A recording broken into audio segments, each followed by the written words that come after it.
Last time on Salvage. May this blessed oil, the holy petrol of your birth and baptism, lay your worldly carriage to rest. And you see he has like a small diamond. Yeah, what is that? Well, it's the heart of him. Clyde's on there. Joe's understanding of trees is that they're either red, blue, or yellow. Each of you see, walking around, they seem like kind of lost almost. Protoferals. They could be friendly for all we know. That is a very optimistic view there, Ollie. Keep that with you as long as you can. Humans! Didn't we kill you? What's your name, little fella? You can call me Weaver by my designation. You got a shot yet? We can't keep it talking forever. And it just pulls the trigger. I want to somehow interface with the computers that are there. You do see an image of the person that the contract was struck with, and it figures in Holy Motor Church and Choir robes. Well, I think we figured out why they didn't run us down here. Global alarm goes off. You see like a large bipedal one. It has like black plating. It turns and makes a gesture as if to say like later. And you bust into the room and it's the oversized central spotter unit. It's like a large blood and oil sigil in the shape of the SecureSoft logo, and it's growing out of the exact center of that. I'm sure that means nothing. Wait for me. I'm catching up. And then you just hear a crunch. Oh no. And all of the entrances to the room piston shut.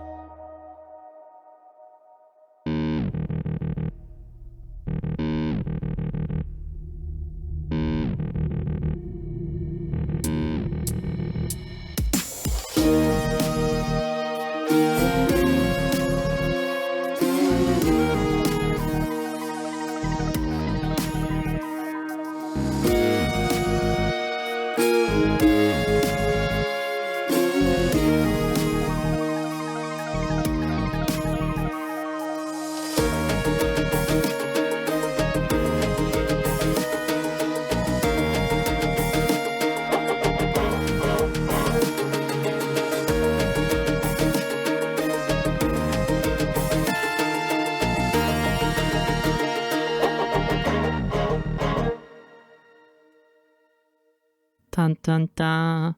But yeah, all right. So, leaving off from last time, you're there in this like closed off chamber now with the SecureSoft Central Command Unit, and it is this big hulking spotter, kind of like a bulbous tumor on the side of the Holy Motor Corporation, in the center of this blood and oil sigil. How big is it? I would say it's about maybe 10 feet around. Okay. And it's sort of suspended in the air from like a surprisingly small stem, but it's just sort of like hanging there almost. Hanging from the ceiling or the wall? From the wall. Like at the center of the sigil. Okay, how far off the ground is it? Maybe just like a foot or two. Oh, okay. It's not very much, but it's the center of this. It's almost like a cavern you found yourself in. You're no longer in like the tightly packed SecureSoft hallways from before, and instead, with all the panels having slammed shut, it's like a cavity in the inside of the structure. How big would you say this chamber is range band wise? That's a good, relevant question. Yeah, it's just for, I would say it's probably about medium range. Or at least your distance from where you are to it is medium range. If you went from like one end of the room, it might get to long at that point. It's not extreme though. And this thing is just like in the middle of the room? Or on the wall? It's on the wall, and where there were those SecureSoft hallways just going off in multiple different directions. Instead, like I said, they're now sealed off, but there aren't tiles on the inside of this room. It's like a hole in that structure. Oh, okay. Where this thing is literally sticking off the outside of like the hull of the Holy Motor Corporation. So what are the floors and the walls made out of in this room? Honestly, some of it's just like the metal ground that you saw out towards the in the woods, in some of the thinner spots where there weren't so much leaves and debris. Yeah. And it's more like the hallways open out of nowhere to here when they are open, and you're just sort of standing on like the closed bits of infrastructure of this. It's like you've got this hull of the Holy Motor Corporation with the sigil on it with this thing in the center. And it's like a half sphere around it of these secure soft structures that have been built. Like they're keeping their distance from it to give it room, but also they're like clearly perfectly arranged circularly around it. The floor of this place, it's still covered with the dripping nanite goo. And I'm going to need all of you to roll initiative for me as this thing focuses all of its many, many eyes on you. And you see turrets, 2 large turrets on the right and left-hand side of it, hanging from the ceiling of the secure soft buildings. Start taking aim at you. All right. We're not rolling against anything. We're just doing a flat. Yeah, this thing is just time, a flat. Right? Mm-hmm. All right. Then I got a 1 success, 3 advantage. All right, I got 2 success. 1 success, 2 advantage. Okay. So we're doing great. Okay, so that is 1 success, 3 advantage for the turrets. All right. And to describe them a little bit, they look like the secure soft spotters you've seen throughout, the regular size ones. It looks like them, but like on the side of it, there's just a long barrel of like a gun. It's like hanging off, like the spotter itself is kind of like hanging to the side of it, like a canister on the side of this barrel, and it seems to be able to like rotate, and they all shift towards you. Same initiative? The 2 of them are on the same initiative, and that is 1 success, 3 advantages. You've tied with Dan. Okay. Should we roll off again just to... Yeah. Just roll me a blue die. A blue? Yep. A blue? A blue. Success advantage. 2 advantages, so the Dan goes first. All right. But for the secure soft spotter itself, that is 4 successes, 2 advantages, Good. and a triumph. So we're fine. So he's very initiatived. So that what it does with its first initiative phase, and this is what I'm going to use for the triumph. You see 3 lights start generating, like 3 glowing spots, like when secure soft agents are spawned, from right in the center of the chamber. And you see 3 of the more bestial dog-like ones, the scissor dogs that you first encountered when you fell down into the Holy Motor Corporation floor. And they're not going to act this turn, but I'm going to roll initiative for them for next turn. All right. All right. 1 success and 3 advantages. Again, exactly the same as Dan's roll. Yeah, I'm going to count Dan's additional stuff as counting as part of his now. So they are just scissor dogs. yeah. Are they good puppers, Dan? What do you think? No. No? Oh, actually, you have the information on different SecureSoft models. Oh, yes. You're right. Do I need to roll for that, or is that something that I have? I can let you look that up. What would you say? As a maneuver, I'll let you look that up. Okay. Because you have to get your device out and. All right. So there's going to be dogs running, and I'll just be like, give me a sec. Well, no, you'll just be doing that maneuver. You'll be doing that pop up, aim your pistol, shoot one of them, go back down to scrolling. All right. So, who goes first? Spotter goes first. And it does the blinky light thing. It does the blinky light thing. That's its triumph is going to be that, just being able to do that as well. And what you see is unspooling from the bottom of it, from the length of this thing, along the side, you see. Where you couldn't really notice it before. It looks like it's got the nanite ooze just sort of dripping off the whole thing. And this small, long panel just slides out. It's super thin. It looks kind of like the spider legs of the spider little drones, like Weaver and the little spiders you dealt with earlier. Except it seems like it's much longer and much more pointed. And it just slides that out and takes a swipe at Who's in front again? I have no idea, honestly. I just know it's Let's not see, Ollie or Anna.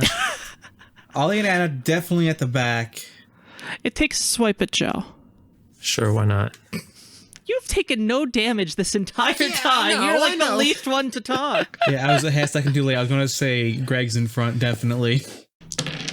And then I should have read the rules for, like, dodging and no, whatnot. it's at medium range from you, but because it's so large, it's still able to take this. So it's a action. medium range melee attack. Yes. Good times. Yes. That's the I'm sure we'll be fine. I'm not, Okay. So that's a success and just one success. All right. So you take 5 damage from that. Steve. Okay. And it just slices across you, and you're like mostly able to sort of like pull your stomach in away from it, and it just still sort of like just kind of scratches you a bit. What kind of soak you working with anyway? 3 from the heavy. Right, it's not so too bad. Yeah. It's not too bad. No. So 2 wounds. Yeah. Okay. And who's next? Well, our slots are interchangeable, but Joe's is next. Now I have an idea. I'm gonna run it by you guys. I see one safe spot in this room. Inside the spotter. I mean, rushing the spotter was basically my plan too. What do you say, Greg? You down? If it had been Greg's turn already, he would have already been rushing at them. So Oh, yeah, you remember. You're able to pick who goes. I mean, it's me, then you, so So yeah, I think Greg just doesn't say anything, just sort of nods and is already like, yeah. All right, who wants to roll first on? I feel like Steve started, so it should be. Yeah, you get the honors. Sure. What's Joe do? All right, so here's my plan. It's brilliant. I'm gonna run over. How far is it gonna? It's gonna be medium. So how many moves do I need to get there? I think it's 2 maneuvers, 1 to medium to One To to medium short, short, one to- and then one to engaged. Okay. Because you're literally, I'm guessing you're gonna try and be like under it, in it, kinda. All right, so I can spend the strain to get there, right? Yes. Okay, and then I can still have an action. All right, so that's 2 strain Right. for that. Yes. All right. So what I'm gonna do is while I'm running over there, I'm gonna get out my slice of explosive gel that I've saved for this entire time and my pistol. All right. I'm just Okay. gonna throw the gel at the thing and then try and shoot So the gel. so throwing the gel at the thing. Like slap it on there. How close can I get? I guess I'll find out when I start running. That one's rough. Okay, so you get your base movement. You take a maneuver to get over there. No.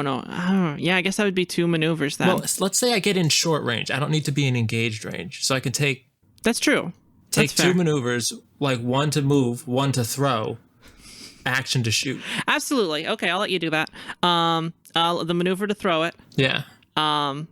Just give me a roll on that. What is your I guess it's just ranged light. So yeah, I'll let you do it all as a fluid thing. All right. Yeah. How am I going to handle this? You know, I know how I'm going to handle this. Steve, upgrade all of your dice on your roll. No blue dice, but you're going to get to upgrade.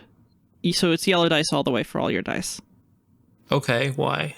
To represent both the gel. The damage of the Exactly. gel and the gun. Mm-hmm. Okay, I see. All right. Because it's a very large thing. Right. All right, so you going to roll? Yeah. What am I rolling again? Short range is 1 die, right? Yeah, short range is 1 die. Sweet. So how many dice do you roll? Well, it's gonna be 4 yellow then. Okay. you gave I him let it happen. That's true. And that's Can on I me. borrow 2 and yellows, Dan? yeah. Yeah. Borrow Dan's. You don't want the DM's dice. Okay. No triumphs? Nope. Well, you can spend a story point if you want to reroll. We haven't used any story points so far, to be fair. Yeah.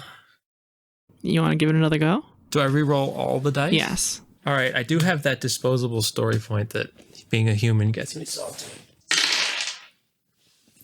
You have an ungodly amount of advantage and 1 success. Oh my god. What do you want to do with all those? What do Actually, you- wait, no. He just has an ungodly amount of advantages. because that canceled out the success. So.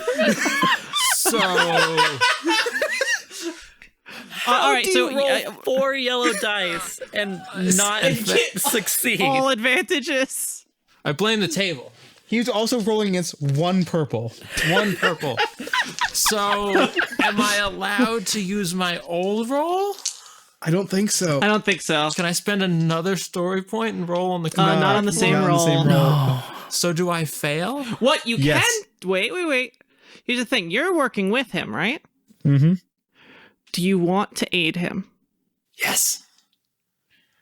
I mean, me, who wants to see this shit show go off, doesn't, but person who wants to actually kill this thing kind of does. Okay. Tori, All right, and you know what what? is your decision? Yeah. Do I aid him or not? 'Cause this is fucking hilarious. I mean, I feel like you rolled 4 yellow dice against 1 purple and then used a story point to do it again. I feel like the universe is telling you something, and it ain't keep trying. I don't know if Hobo Joe is gonna accept that message though.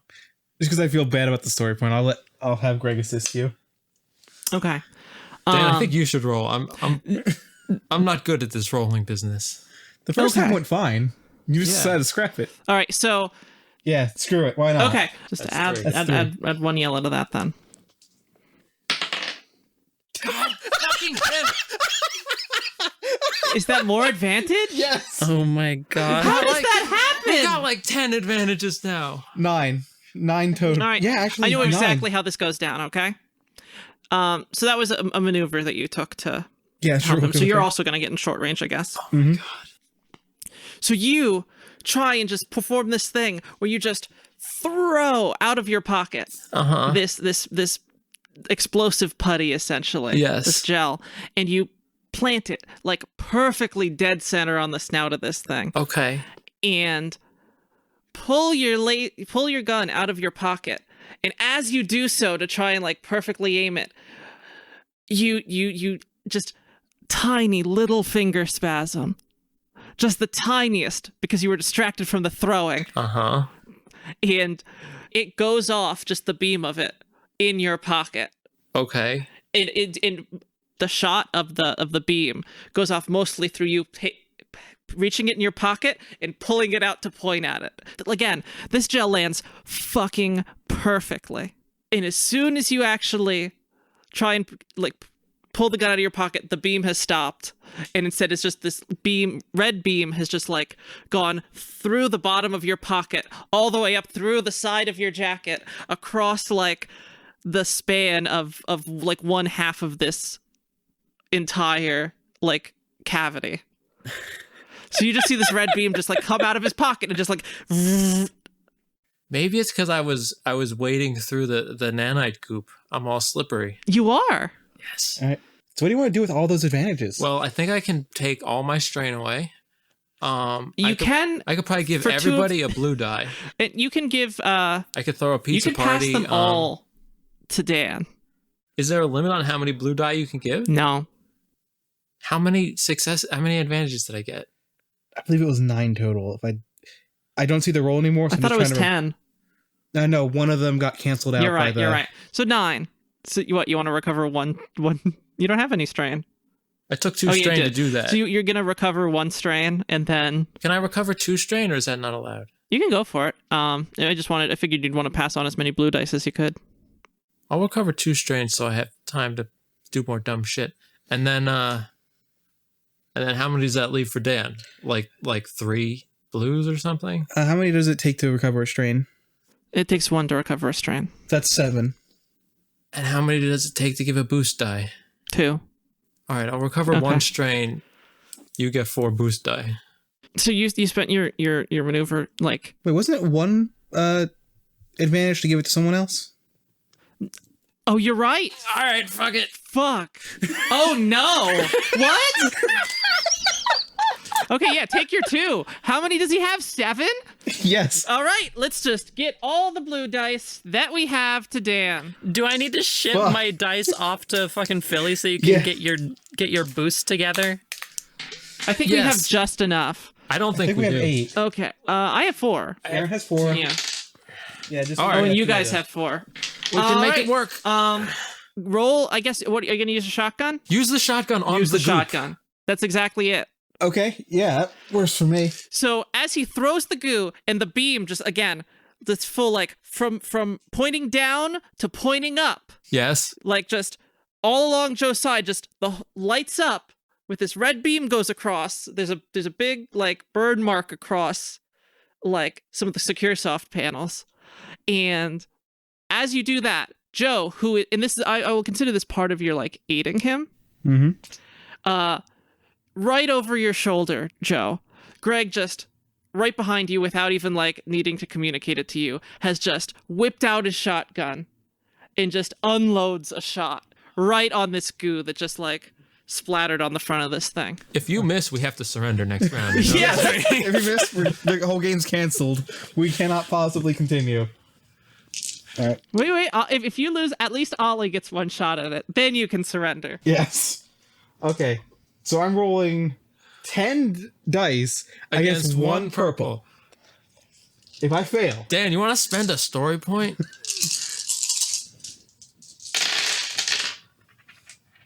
all right. So that cancels out one of the advantages.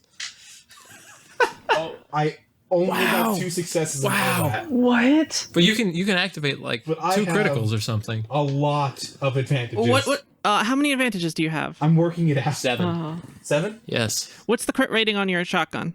Probably I think I have more 3. than 7, Steve. Really? That's 6, 8. I have 9. Really? Yeah. 2, 4, 6, Oh. 8, 9. Ah, wow. All right. Yeah. What's the crit rating on your shotgun? I can crit it 3 times over with that. Do it. Do you have any left over after that? Nope. All right. Or let's see. Okay, is that Well, I can't use knockdown on it. And I Yeah. don't think there's anything that's engaged with it. Actually, the 3 lights are like within engaged range with it. Well, I have blast 4, which would Deal about 4 damage to each of them. Each time over. It takes 2 to activate blast, correct? I believe so. Steve, you got the how does multiple how do crits stack? Otherwise you just add 10 per each crit. I yeah. think? It's also vicious too. Another roll on the crit table. Oh, it's vicious. Oh god. Yeah, you got to get at least 1 crit off on that thing. So Greg definitely hit that explosive gel. Thank God. I don't know. I feel like giving this thing more crits is probably better for us, don't you? Blast 4 would deal 4 damage to each of the other engaged That's- things. Before soak. Yeah. Wait. What? That's not how it works. Oh. If successful, each character engaged with the target suffers normal damage. So whatever your damage was on the hit.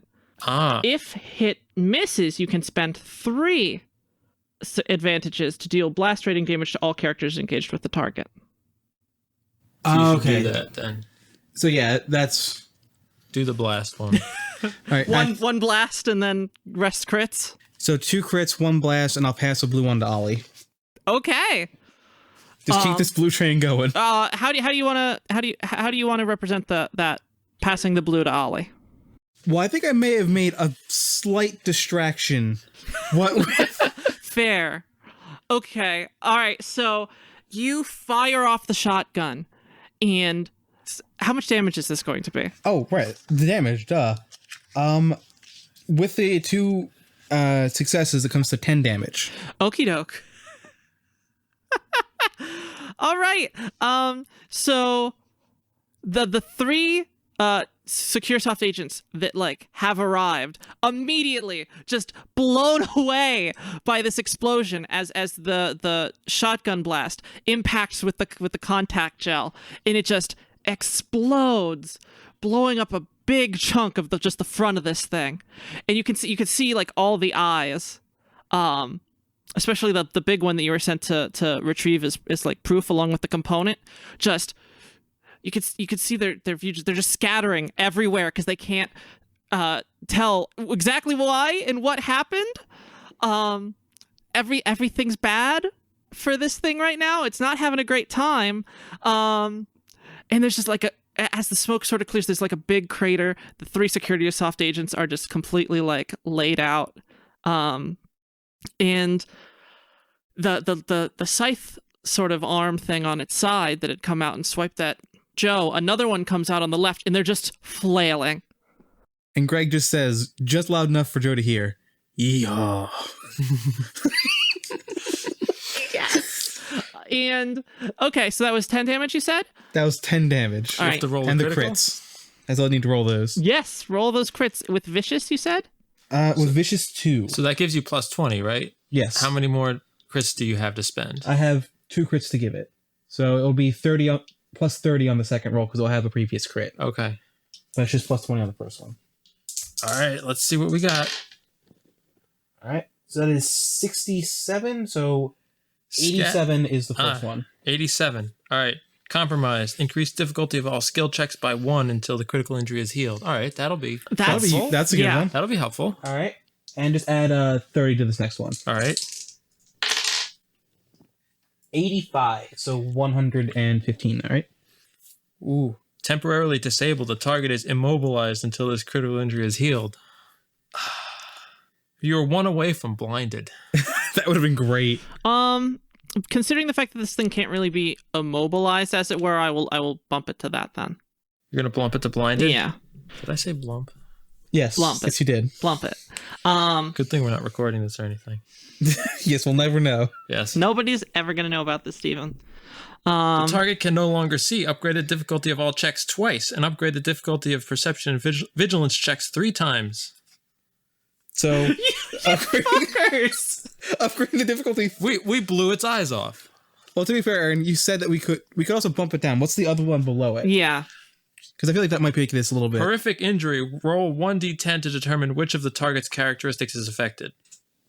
You want to do that? Yeah, let's go.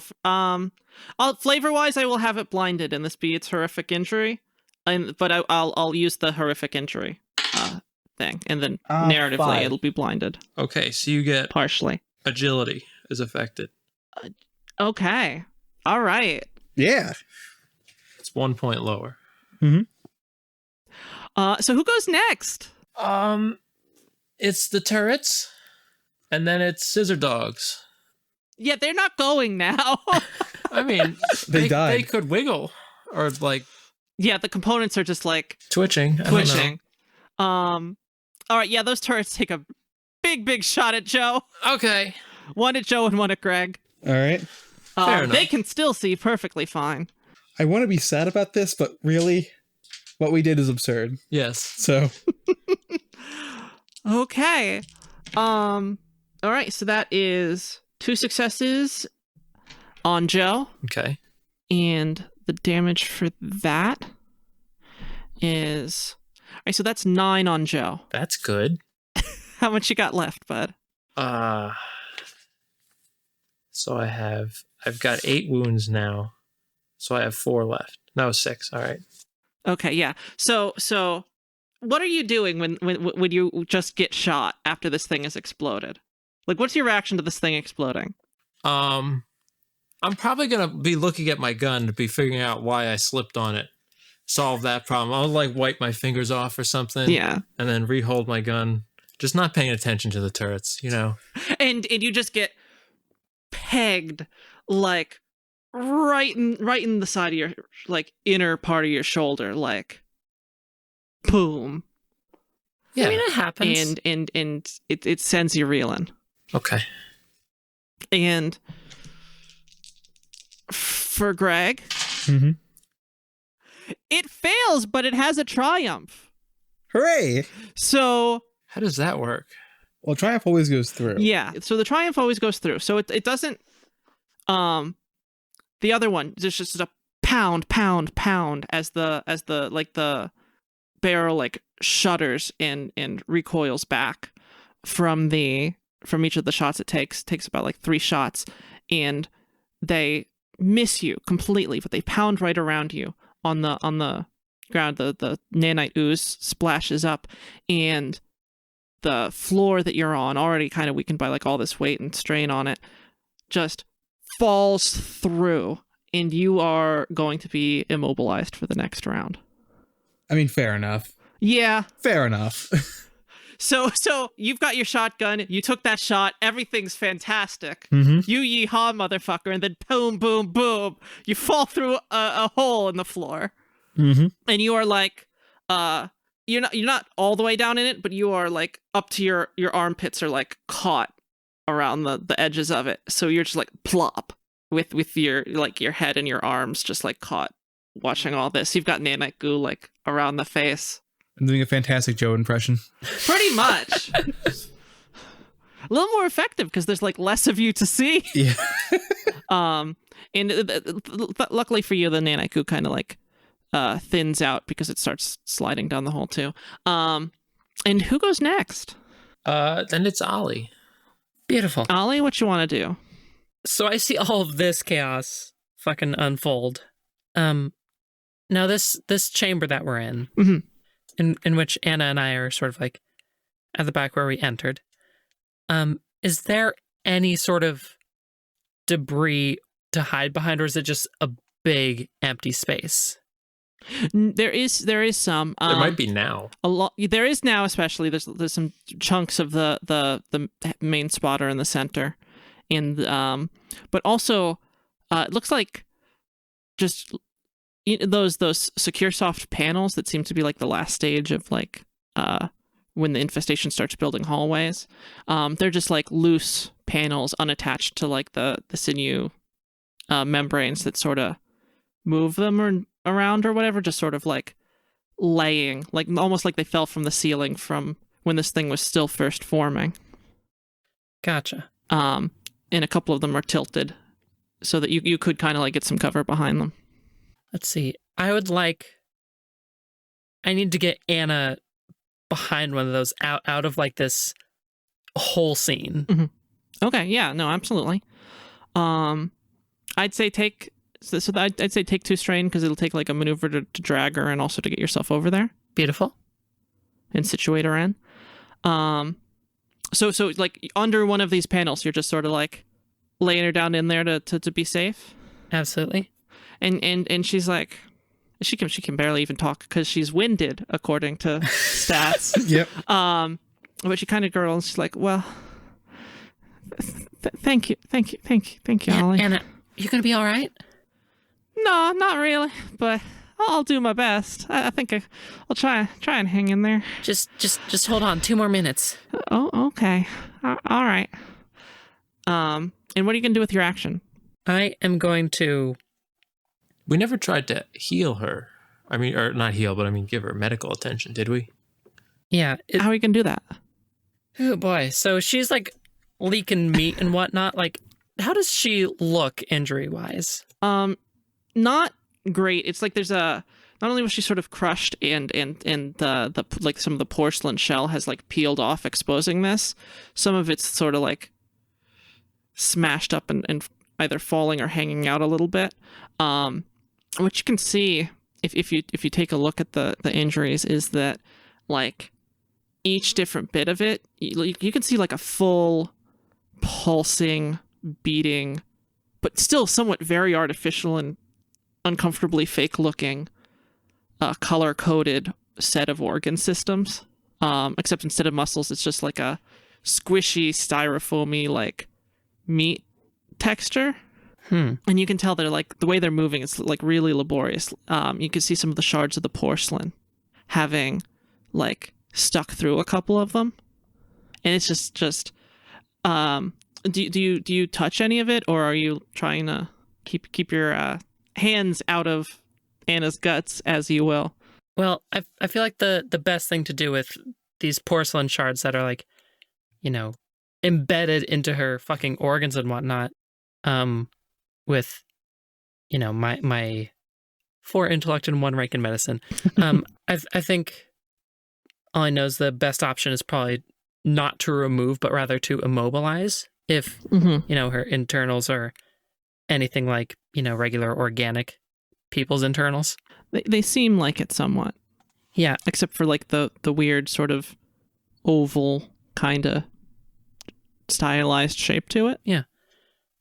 Is there any way I can like, figure out, with what I have in my mechanics tools, like any sort of like maybe an adhesive for like her porcelain stuff, or just like, anything I can do to make stuff like as stable and immobile as possible. Yeah, absolutely. I would let you use either medicine or mechanics, whichever is the lowest in terms of this, because you really kind of don't know what you're doing because you haven't seen like anything really like this before. And I would say also take a black die with that as well. If only this were mechanics, I wouldn't have that black die.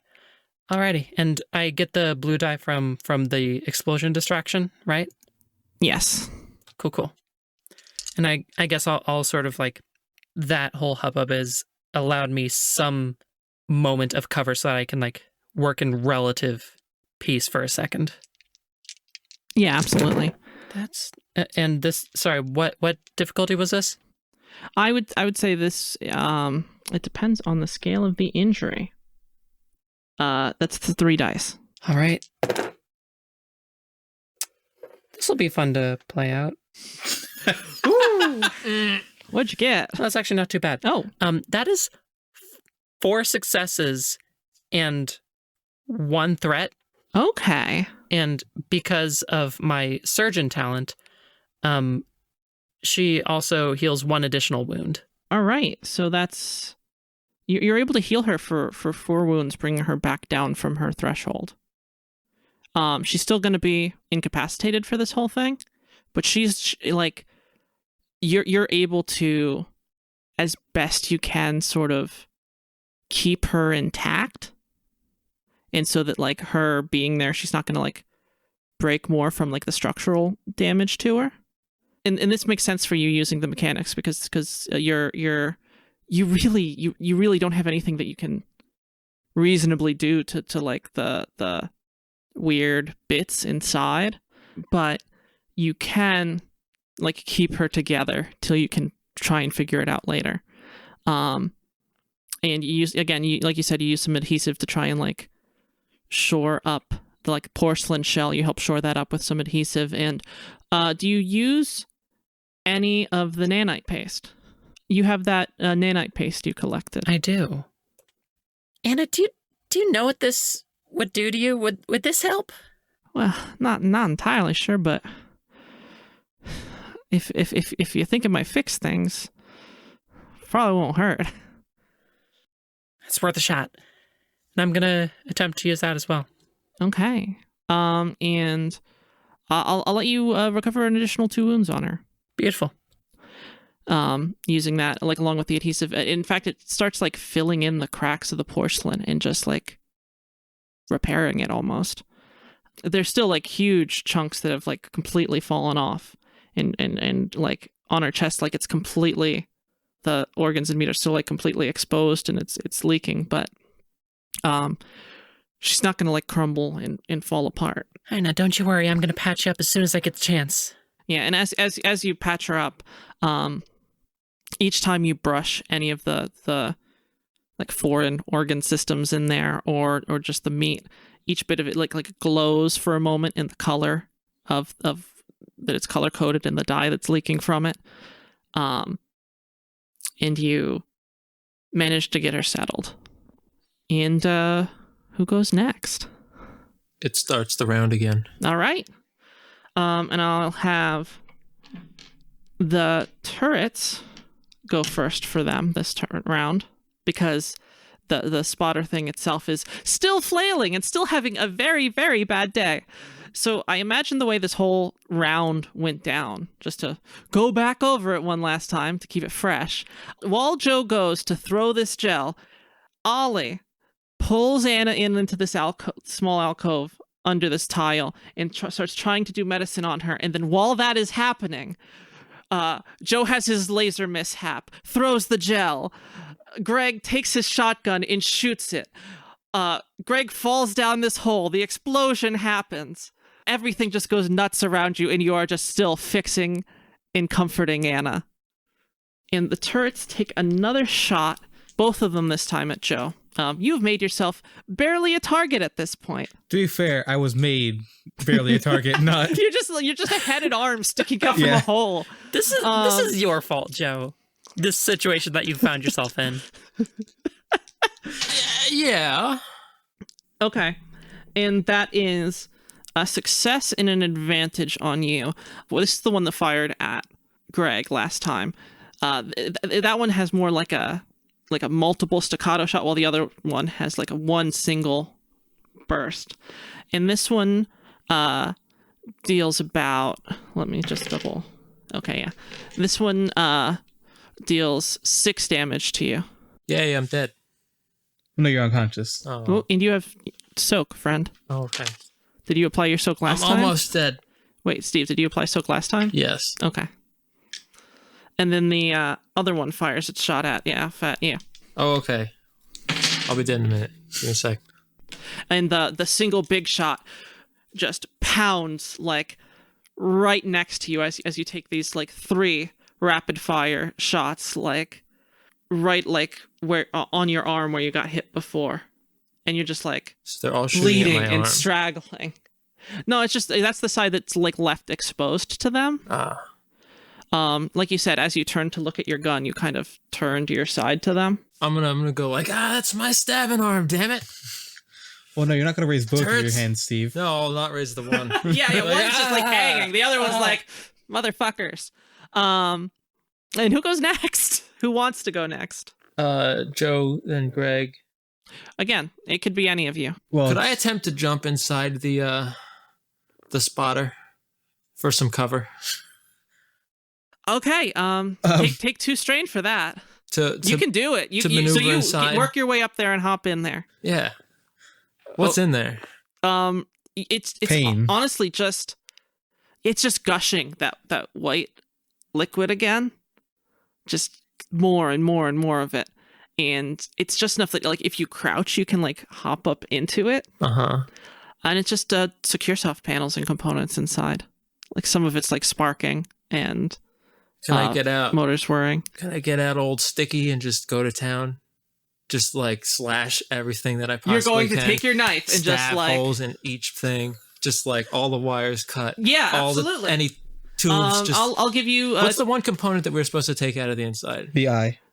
No, you The needed chill out the switch? big eye from the outside, and then the chill out switch equivalent. Okay. You're nowhere near it. This thing is huge. All right. I'm gonna slash my way through until I find it, but It's gonna take a long ass time. destroy everything else. Okay, all right. I'll give you 2 blue dice on that. What do you want me to roll? Well, you're You're in gonna melee. be rolling so your stabbing rolls. yeah, you're in melee. That's always 2 Old purples. Sticky. Now, as you said earlier, Stephen, this is not your good stabbing arm, so also apply 1 black die. I feel like that's pretty fair for having so many wounds in that arm. I'm almost dead. So you are using your your That's pretty offhand for stabbing. Unless you want to spend a story point to say you're ambidextrous. So 1 black die. Yeah, one Difficulty? 1 black die. What? What's the difficulty of this roll? Difficulty's 2. Two 2 for purple for melee. I don't do melee. I'm gonna roll on the floor because the table You know what? done me Actually, wrong. I'm gonna make it 1 because you're literally inside it. I feel like that's a range band beyond engaged. It'd be hard to miss. Yeah, Oh, I'll This try. is range band intimate. pretty much. This is a close encounter of the Joe kind. I succeed. By how much? 3 success and advantage. 3 success, 1 advantage. Okay. What do you want to do with that 1 advantage? Do you want to recover some strain? Strain's not my problem right now. You got a couple problems, actually. Yeah, I'll recover a strain. I guess it's not. I can't give a die because that's 2, right? Yeah. No, it's 1 to give to someone else, 2 for But also, yourself. I can't imagine how you would. Yeah, you're kind of like impeding other people's progress of shooting this wound because you are literally jumped into it Inside and are it? stabbing. Yeah, I cannot. Well, I So imagine you- the turrets won't shoot their own boss, will they? But also, That you're not able, like they can't articulate to shoot that. So. Solve that problem. Oh, you fucker. how long do you Okay. hold your breath, by the way? Because I thought that there was just like a ton of goo in there. It is just gushing. I'm gonna give him like a couple rounds. If he gets deeper into the heart of it, Maybe. I'll shoot some air holes. Okay, so how much? So how many successes? 3. 3 successes and 1 advantage? Yeah, so it's +1 damage. The damage is whatever my brawn is, I Yeah. guess, which is a whole 2. All right, so you deal 6 damage to this thing. Yeah, so you're just cutting, severing wires. Oh, yeah. And Just you know what? That's flailing what like the madman that Joe instead is. of the strain recovery, I'll let that be your advantage. You have gotten yourself out of sight of the turrets. And who's next? Ollie, do you want to take a thing? It's either Greg or Ollie. I feel like Ollie has more ability to move right now. Yeah. Greg could deal with his whole situation, but that's not pressing. Right, so I mean, if you can deal with your whole situation, I feel like that would, It's going to burn a turn of his either way. yeah.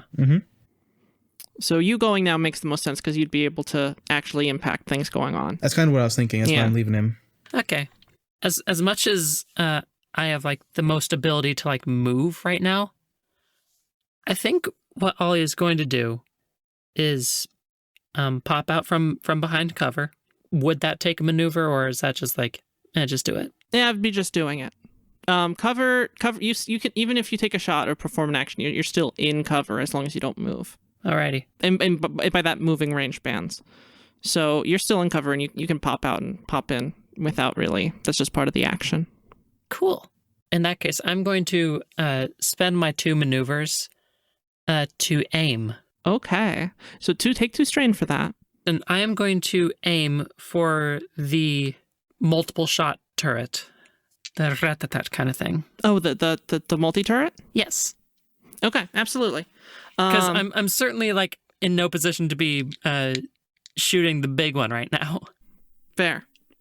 Okay, so fire off at the multiple turret. Alrighty. Okay, so that is 1 success and 5 advantage. Holy God. What's the critical rating on the gun? It's a 4.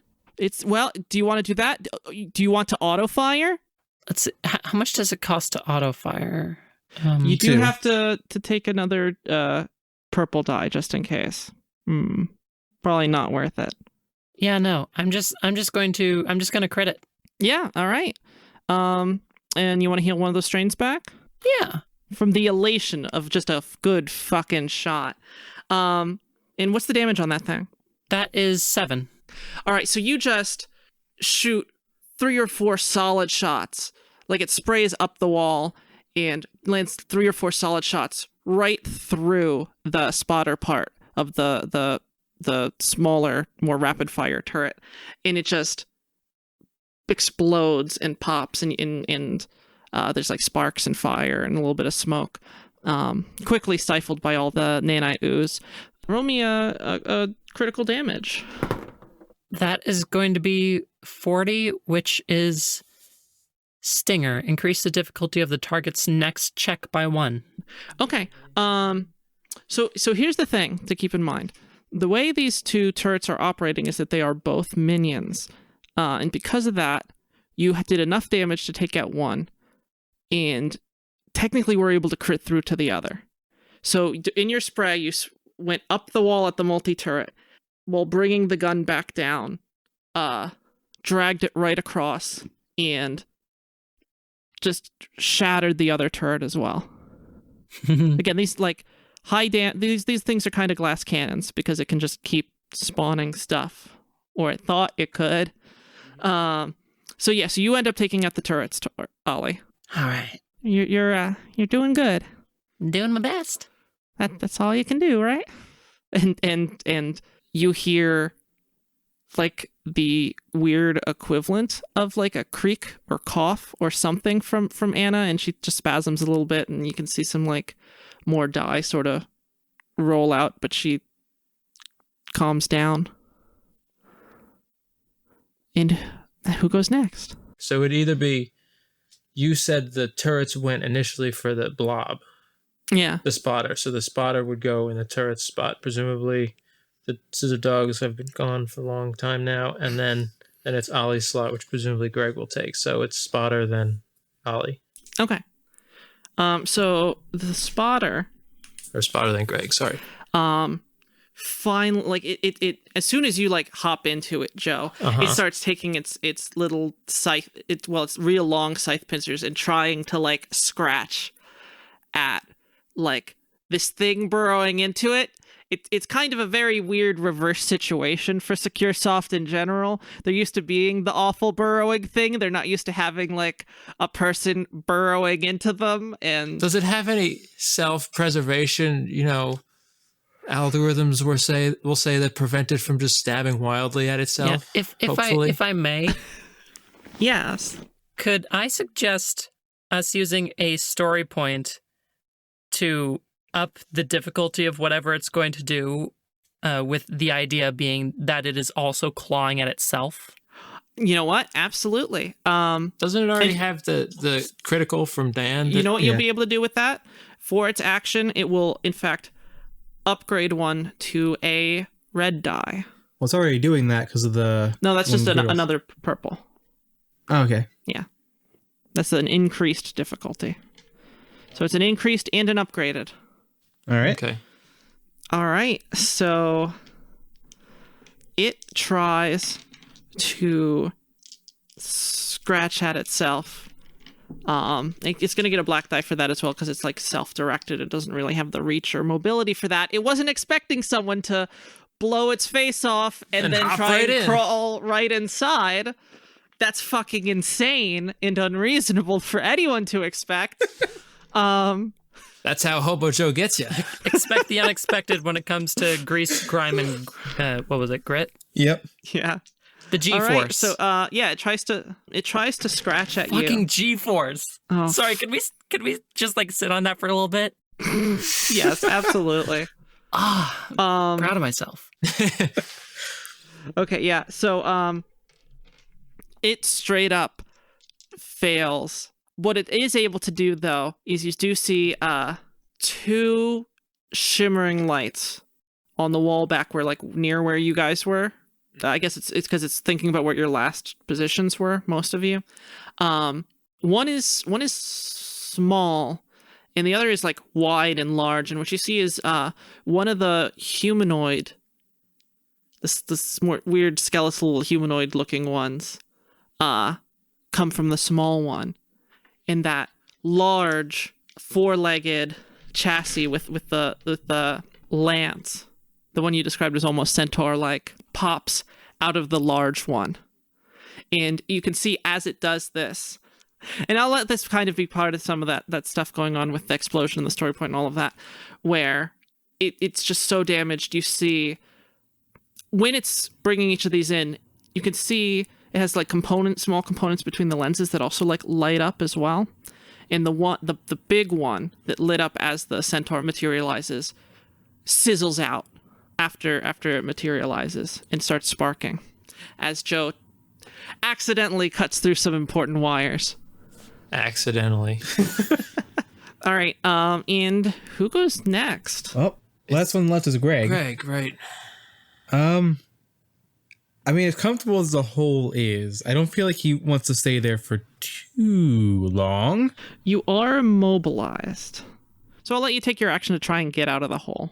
And I'd say that'd be in athletics. All right. So next round, you won't be immobilized anymore, but you'll still have to deal with the Centaur. Well, that and also being in a hole if you don't succeed. So don't fail. Oh, right. Yeah. What am I rolling against, Aaron? Yeah, I'll put that at 2. You're a buff dude. That's a 2. And 1 disadvantage for just how snug you are in there. Snug as a bug? Not just snug in the hole, but snug in your outfit. It's finally having gameplay effects. Because it's just so tight, and you're also so tightly fit in there. It's like, the thing is, like you said, you can't move your arms up a certain amount, and you're literally in the position where that comes into effect. 1 success and 2 advantage. Okay. All right, yeah. What do you want to do with that advantage? Let's see. Oh, it's 2 advantage, you said. 2 advantage, yeah. Do you have any strain? I do. I'd say maybe just pass it on as a blue to yourself next time, like getting yourself ready to fight again. You got a centaur to beat. Well, try to beat, but yeah, sure, I'll give myself a blue for next time. Okay. So yeah, you're able to clamber your way up there. And okie doke. Yeah, no one help old Greg. Just leave him standing out in the open. This will be great. For context, you're just in your late 30s. Mm-hmm. But I guess for your sort of usual lifestyle, that is pretty old. Mm-hmm. All right. Next initiative round. Who's going? It's always the centaur and the skelly boy are gonna go at the one for the dogs. okay. Because I'm just letting that be like a open thing for any And secure the soft agents turrets brought are in. no longer. The turrets are kaput. Okay. So it's Spotter's initiative pass. Okay. And this time, it's finally, you can see it's finally able to rearrange some of its internal components. And you see this while you're in it. Like, bits of it start shifting around, and it's able to, like, shift its components around and finally get some of its front-based eyes working again. And it sees Ollie having taken these shots and taken out the turrets, and it takes with the one on its other side on the left, it takes a swing at her with one of the arms. Well, and it don't do is the thing. In fact, it don't do very, very much. It gets about 3 disadvantages. So what do you want to happen with those? I like the option under combat effects. 3 strain grants enemy a significant advantage for the remainder of the encounter, such as losing access to the escape route. Something like that. Trying to think of what a good disadvantage for them would be. I think I have an idea. Would you be willing to roll with me on this? By all means. It takes its swing at you, and you're able to sort of like weave to the side, even though it ends up making you have to shake loose from where you are in cover with Anna. So you are kind of like separated with her, but the arm hits right in the wall, like next to you, and digs into the plates and gets stuck there. And so now it has extended one of its arms and is stuck there. All right. I mean, I have this arm right next to me. I gotta do something with it. I don't know what that something is yet, but we shall figure it out. So what happens next? Who's next on the roll? Next slot is Joe's. Well, any of us was Any of us. Joe. Who would make more sense? Who would make most sense? Well, I mean, no matter where we go, you're always just in there, just stabbing and going. I want to know. Yeah, you're just tearing it up. So I'm going through this thing, just wildly stabbing at anything I can find. This is interesting, especially because Joe, even though he's just been like weird greasy dude, has been like very under control for most of it, like plans. Joe knows has what never he's doing. had 11 wounds. Never. Greg has. Yes. Yeah, so you're just going wild. We're seeing like the dark heart of Joe right now. Well, I don't know if you can see it, but yeah, it's you're happening. kind of still like, while you're still in it, you're kind of still like, I mean, like, can they see inside as well? yeah, you blew a big chunk out of it. Oh, okay. Yeah. Are there things inside this system that I can interface with? Oh my god. You're gonna hack this thing from within its guts. I didn't even consider that, but you know what? I would let you roll a computers check. See, what I'm banking on is that maybe like a corporate network where they have exterior system protections, and then once they assume you're inside the network, there's fewer protections. That is actually probably pretty true. I'm going just to gonna give you. assume it has limited protections for someone being inside of it. You are as inside the network as you could possibly be. How So unique yeah, is the I'm going to give you situation? 2 black dice because it's going to be extremely unfamiliar system and you don't necessarily know what you're connecting to. Makes So sense. one blue die for that, and another blue die because you've interacted with some secure soft before with the desktop. So it's going to be a real swingy roll either way. In difficulty 3. All right. I don't actually know what I'm doing yet, but let's assemble that dice pool. To be fair, Steve, I don't think anyone knows what you're doing at this point. Least of all, Joe. Yeah. By the nature of this type of thing, this is going to be a discrete computers check. So if there's something you want to do, you're going to be connecting and doing that, and you probably won't get to do anything else without another computer roll. Yeah. Because it's like immediate connect, disconnect kind of thing. Okay. I'm all right with that. All right, I'm going to roll. All right. These are fails? Yes. I fail. What'd you get? 1 failure, 1 advantage. Okay, all right. So you try and connect to it. I'm gonna actually give you an additional strain from that. Okay. You kind of like get battered around inside as it kind of like feels you try and connect to it, and it just like squirms and flails and pushes you around inside. Because like even if you're not too far into this thing, like it's still very squirmy. Well, to be fair, it does feel something inside of it trying to hack its brain. So I feel like it does not appreciate that. No, probably not. Yeah, who goes next? I'm gonna vote for Greg. Yeah. Okay. Greg, what shall you do? Vote for Greg. Yeah, vote for Greg, mayor of this freaking hellhole. Employee of the month.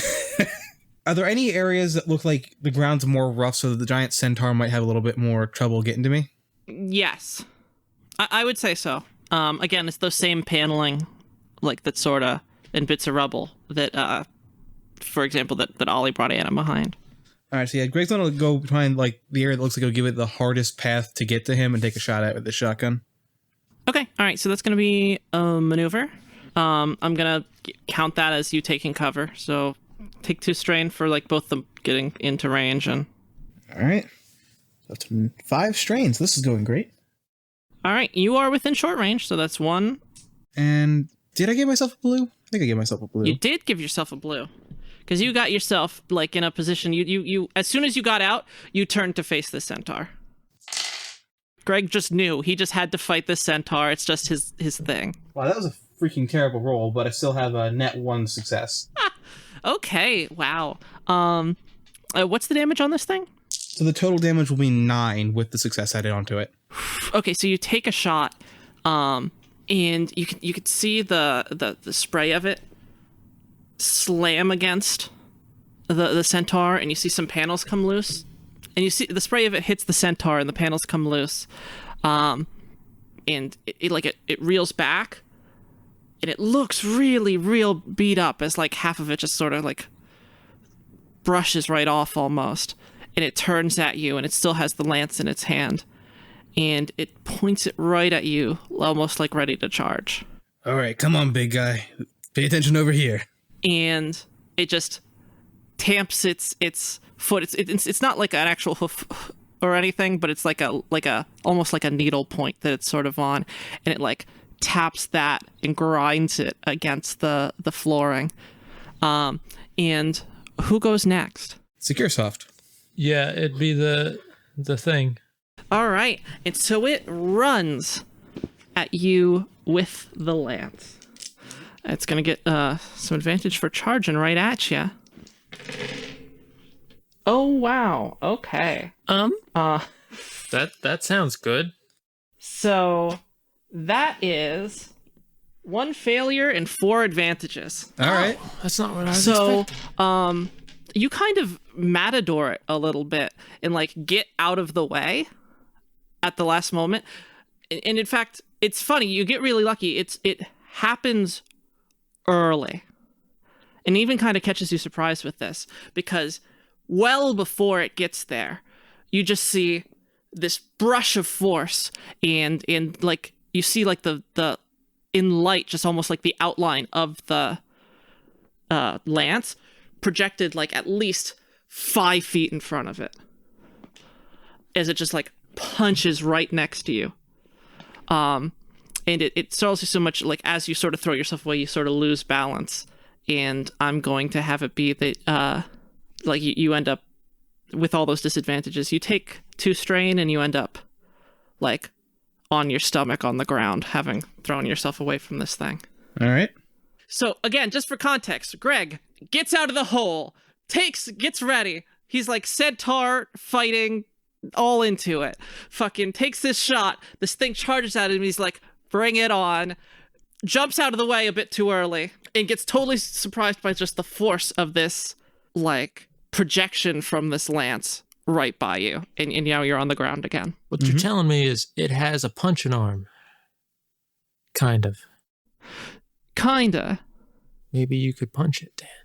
You're right. Like, punching it with his fists versus, like, a weird, hard light projection lance. I think I'm totally a good idea. Brilliant plan. By the way, there's, like, next to you where you were, on, like, one of the, Secure Soft panels, there's just literally, like, a huge hole just punched into it. This is good. Yeah, you'll be fine. Yeah. When have you not been fine? And You're fine. the center thing, like, rears up on its back legs and then swings itself around so that it's facing you again, Greg. All right. While that happens, the other Secure Soft agent, the more skeletal humanoid one, starts running right towards you, Joe. But I'm buried in this thing. That's true. Okay, runs towards Ollie, I guess. I mean, he could run towards the thing and start stabbing at the thing with me while we're both going to stab here's the it. thing. Ollie's probably closer. So I wanted a friend to help me stab. Sorry. So it gets up towards Ollie, and you see this one's different than the other ones. It doesn't seem to have, like, a built-in, like, ranged weapon or anything. Instead, you see it has like built into its arm, like on a joint almost, an additional where its wrist is. It's just has a attachment hooked on there, and it looks kind of like just like a large ruler sticking out with like a hook almost off of it, just like a perfect 90-degree angle sort of joint right off of it. And as it does that, it runs at Ollie and swings it at her.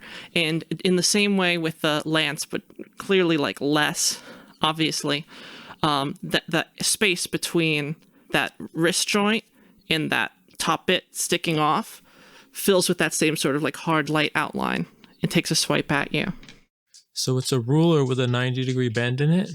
Yes. So it's a speed square. It's like a carpenter's square. Mm-hmm. This robot is clearly a woodworker. Clearly. I mean, he's near all the trees. Yes. And that is hilarious. Is that a triumph that I see? That is a triumph that you see. Oh. It was nice playing with you, Ollie. I can't wait to see Tori's next character. Next character is just going to be nasty. Okay, Just like the worst human.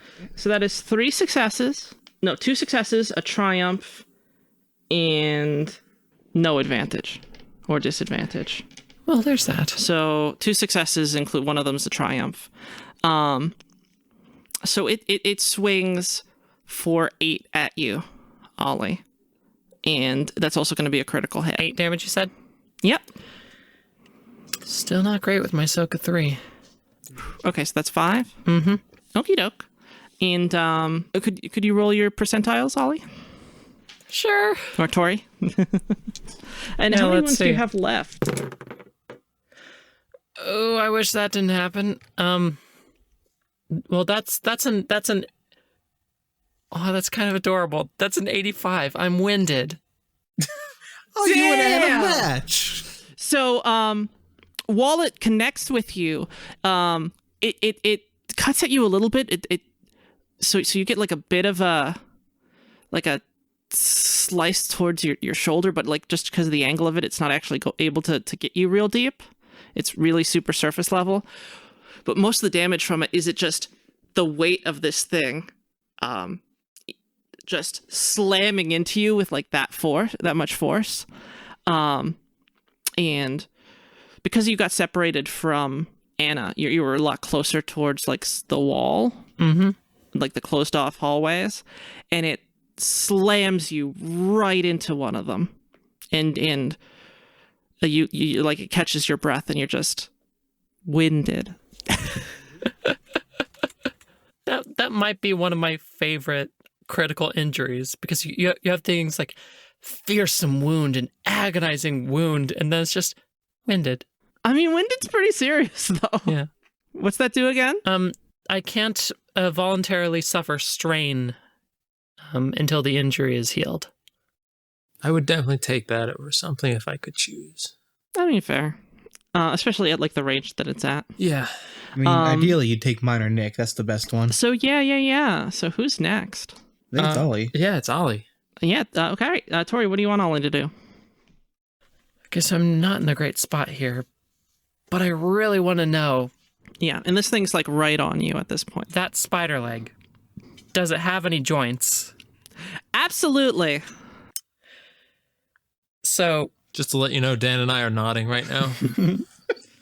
so what I'm thinking is, as this thing was charging me, the reason why it hit me so handily is because I was distracted using a maneuver to like reach into my mechanics tools to get out a nice monkey wrench.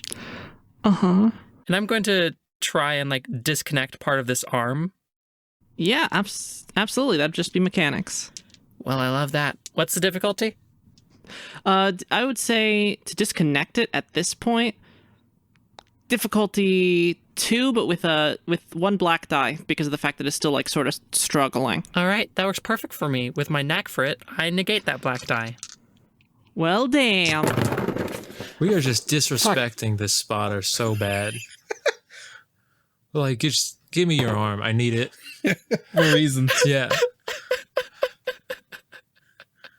Well, Tori's died. This is good. Okay.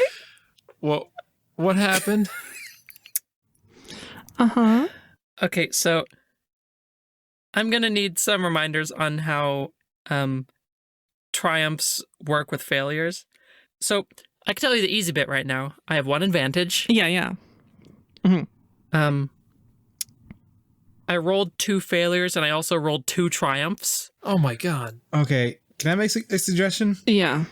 The one part's connected to the wall and it's struggling. Yes. So could it, like when she disconnects the joint, it just sort of smacks back and knocks the thing that just hit her? Oh, like, absolutely. Fuck yes. Like home runs it out of the park? Okay, yeah, that makes sense. And here's the thing, you do succeed in doing that. So you get it out of the wall. I don't know if you necessarily disconnect the joint, but I know how the triumph is going to behave. So you Which take triumph? I got 2. both of them. They're going to work together on this. And so as soon as it disconnects, and with you winded, you sort of like slide down the wall a little bit. And so you slide just right under this thing as what you were working on finally disconnects. And instead of actually being able to get it off the joint because you got injured like that, the thing itself withdraws back with all of its force unexpectedly and swings, slicing right through the humanoid secure soft agent. And slams right into the opposite wall and gets stuck back in, but it hits with such force that all of the stuff, all the phlebotinum that's been suspended like above this cavity, because I assume there's like some secure soft like webbing that's just keeping this cavity together and all the things attached. And some of it has like detritus from like outside and other stuff. And you hear like a kind of sound as something that was like well above you starts sliding through the secure soft webbing. It's like it was obscuring it, and you see like the front end, lights on and everything, of a jostled Holy Motor Corporation like log carrying truck as it starts falling from the ceiling and slides right through and slams down right on top of the centaur as it rears up and goes to take a swipe at Greg. It just smashes right into it. Well, thanks, Ollie. Just hear muffled from inside the thing. What's going on out there? And yeah, so the front of it impacts and smashes right in, and then the truck just like, as Greg says that, his thanks, the bottom of it just like, it tilts and lands on where its wheels were. Ollie is just laughing breathlessly. Yeah. Just rolling. The lights are off now. As it was removed from the secure soft webbing, it's the lights immediately flicked off. Oh, fucking beautiful. So there was just a truck suspended in the ceiling? Yes, from one of the forest levels. All right, so who's next? Good parking's so hard to find. Again, this whole SecureSoft cavity and this whole thing is expanding up and down through multiple floors, and so this truck was from like a higher ring of forests above that ended up. So we start again at the top. It's a SecureSoft. Yeah. Okay. What you see is it is panicking at this point. It tries again to take another stab at Joe with one of its claw, and you see dozens of lights start trying to flicker on. And you see SecureSoft agents partially form and stop because it's panicking so much it's trying to pull more than it can at one time. So it's getting halfway through one, halfway through another, and you just see like half-built bodies of SecureSoft just sort of plopping here and there from all different models, from the scissor dogs, the spiders, you see more turrets start trying to pop up but not fully develop. You even see Weaver for just one brief second, and then like gets half built and plops on the ground. Our buddy. And it takes a swing at Joe and just completely just grinds up against itself. It can't do anything. You picked a good spot. Yes.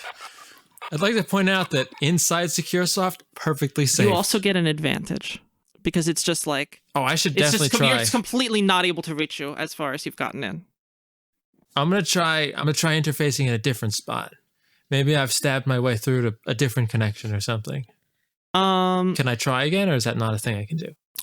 I would say you could Maybe try like a again. It would different be with system. like 2 additional disadvantages. Okay. Like 2 additional black dice, I mean. How many black dice? 4. 4 black dice. Yeah. Because it is able to try and keep any like important brain components away from you. What advantage did I get? One. Is that a blue 2 dice? blue or- dice. Oh, 2 blue dice? Yeah. But you said I just got an advantage for that. What does that translate to? 2 blue dice or? One blue die. Okay. So if I were to roll computers again, it'd be my computers roll plus 3 blue dice and 4 black dice. 4 black dice. So net total 1 additional black dice. I mean, it could be fun. But the odds of success are low, and I don't think I've succeeded in a roll yet today. What do you want to do? Because if you were able to get in, you only get like one thing to do to it. I hadn't totally decided yet.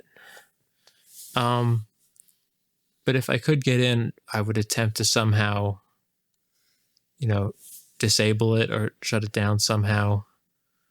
Okay, if that's your request, go for it. Maybe disconnect it from like the rest of the systems or something to Yeah, isolate absolutely. it. Give it a go.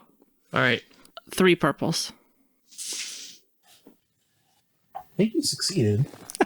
Yes, I succeeded. 1 success, 3 advantage. Damn. Yeah, it looks like it. All right. Nice. You want some of that strain recovery? I feel like you more than anyone need it. Yeah, probably. How many right. can I All of recover? them. How many, Yeah. how many strain do you have? A lot. Yeah, so he recovers 3 strain. I have 7 strain.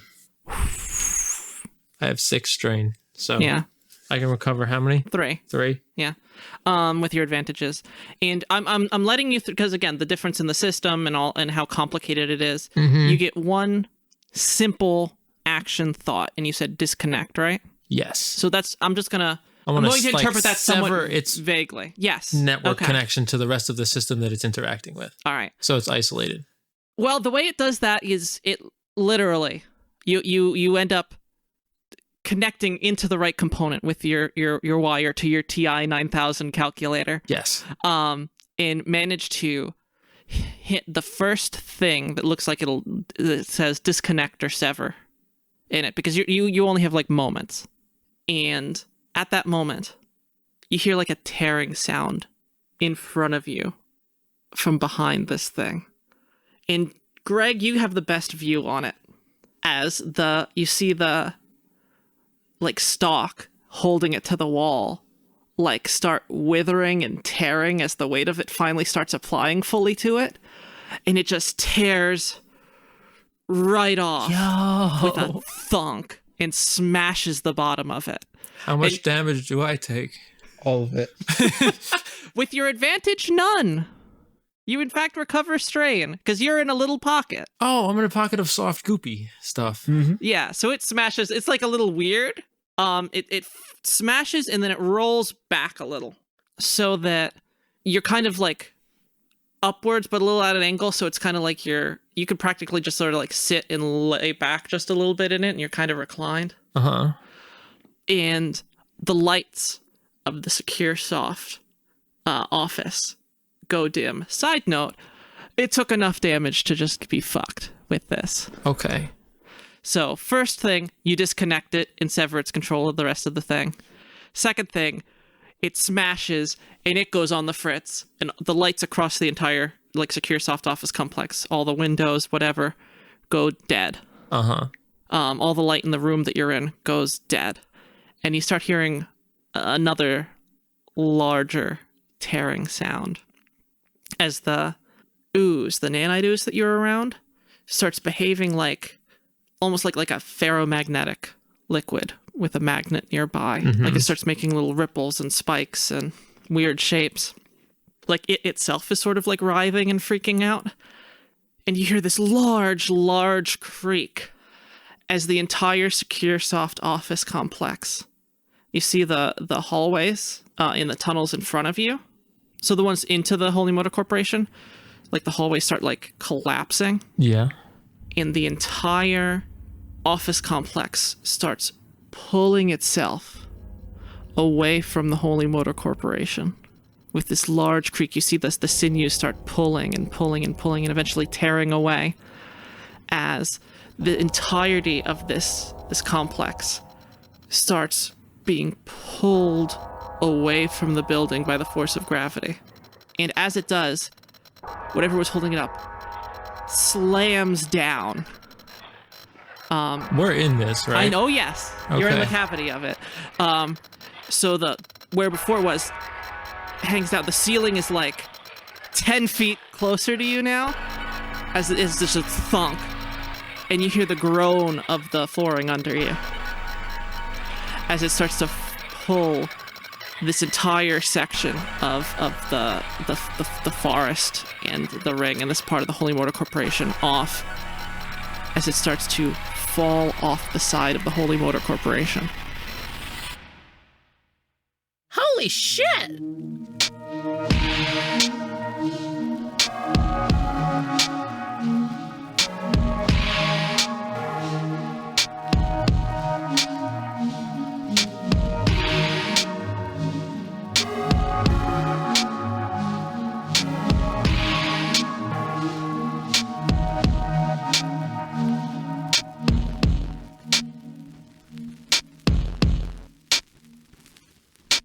Hey there again, y'all. It's me, Aaron, your GM, with just another little regular check-in.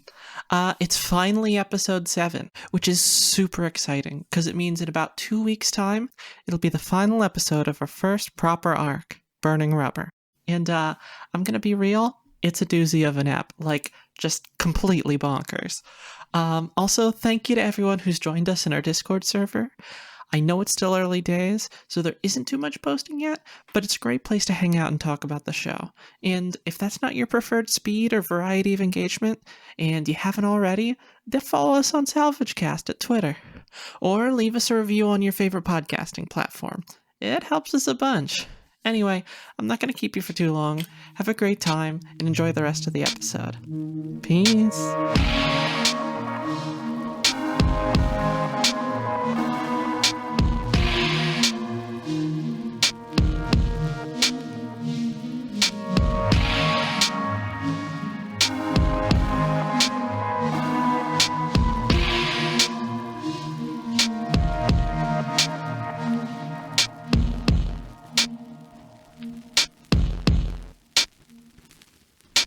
So, on a scale of 1 to 10 fucked, are we like 11 or? Your action, no initiative. I have a crazy idea. Okay. I'm going to run it by Aaron. We still have some story points to spend. I believe 1. 2. He said he had a free story point from Oh, yes, if he uses his human talent. Yeah. so we still have 2 and you have 2. Yes. I have a key in my pocket. There's a truck here. It is not to that. But can I make the story point so that the key goes to that truck? The truck doesn't actually it's a broken truck. It's destroyed. Yeah. Damn it. It completely smashed. My apologies. That would be fucking hilarious, though. Because I feel like Yeah. it would be super awesome to get in that truck and get out of here. I don't know how we're gonna. Yeah, I don't know how to leave. I don't know how to leave a building that's leaving by itself. I also don't know how we're gonna bring Anna Yeah, with us. I'll give you this thing. The thing that Ollie is doing right now is going to pick up Anna in a bridal carry. Okie doke. Yeah, absolutely. You can do that. I would say take a little bit of strain for that because she's it's not that she's so heavy, but like to carry her like that in the sort of running you're about to do. How much strain? 2. There are okay, so like I said, the tunnels into the Holy Water Corporation have opened up now. Because it's no longer like being held closed by the secure we're not self-membranes. like free falling right now or anything. No. We're just it's just sliding. like it's creaking. Like the whole Okay. floor is sort of starting to buckle and But it's pitch black in here, right? it's not pitch black. You can still see whatever light from the bits and bobs of the Holy Motor Corporation here and there. But just it's a lot darker inside the actual office building as all the windows shut down. Okay. So there's tunnels opening up in the Holy Motor Corporation wall, basically, that it was attached to. Yeah, like the hallways that it had built into the corporation, Okay. as opposed to the ones it built off the side of it as its branch office. Well, that makes that easy. So I guess we run towards those. We're not going to try to get the Oh shit, we need the thing. the eye and the. Oh, I'm gonna get that. Yeah, you're. I guess I'll call out. I'll be like, what was the thing we're supposed to get? The eye? You need a chill out switch from inside, which I guess you're in the best position to get. We need the eye, like the big eye from it too. Oh jeez. Okay. Alright. So who wants to get the big? So you're getting Anna, Ollie. Yeah. Okay. Greg, are you getting the? Greg will get the eye, and Okay, it's right on the side of it. all right. It's the biggest eye from. You have an it. axe though. Mm-hmm. Yeah. He has an axe and shrunk. Yes. All right. So I'm gonna have that be. You can you just roll with your axe for that. All right, just a standard melee. Yeah, You know what I'm gonna do? I'm gonna be inside because I was inside the thing this whole time, that'll be mechanics for you, Joe. and I'm gonna be basically. I'll have felt that the thing I was in fell off the wall, and then everything started falling. Probably. Yeah, a little bit. You can feel gravity asserting Yeah. itself a little more. So I'm gonna be like, I think it's time to go, guys. No advantages or disadvantages. No advantages or disadvantages. The thing is, no, you can. I can't see out, can I? No. No. So I don't know what's going on out there. You can see outside. You're not like that deep in. Oh, okay. And Just what'd you one get? success. One success. All right. So you are able to. It takes a bit, and you get the eye off. So you should be okay. Steve, will you roll me that mechanics? What difficulty? That's going to be difficulty 4. 4 purple? Yes. I cannot do that. Is there any way we could get Ollie to do this roll? Nope. She's carrying Anna. I'm a little busy. Good luck. Do it. Can we give him a blue for being very familiar with the inside of this thing at this point? You know what? Yeah, 1 blue. Sure. You can spend a story point to upgrade a green to a yellow, but not add a die, right? Yes. I feel like I'm going to fail anyway. That's not really going to help. The chill out switch was just because this was like the biggest, best chill out switch, not because we had to have it. Yes, this is the thing that she primarily wanted, and the other bit is proof that you killed it. Oh, okay. So this is kind of important. Yep. So we should spend a story point here. That's up to you.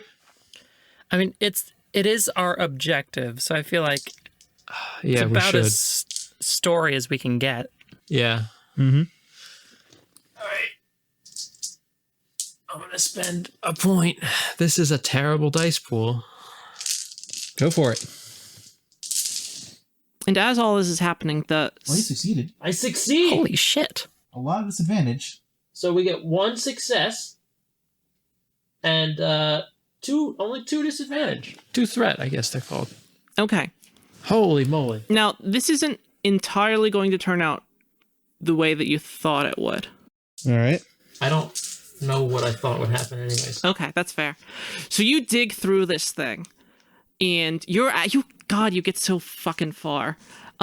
Just tearing through it with your shitty little boot knife. You bring your knife down, and you hear like a clang, and it's almost like you've reached. There's like a much deeper core to it.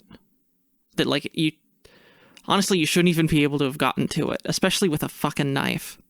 And given the stuff that you know from the anatomy lesson that Jeffers gave y'all, Right. and Josepha's instructions, inside there, somewhere, if you're able to like breach the skin, is the chill out switch. Can I take that whole thing or not? It is roughly the size of a car. So yes. Does the key work for that? No. So what was the check that I just made? The check was to see if you got that far to that level. Okay. Literally, it you was to performed a extract mechanics the check with thing. a knife.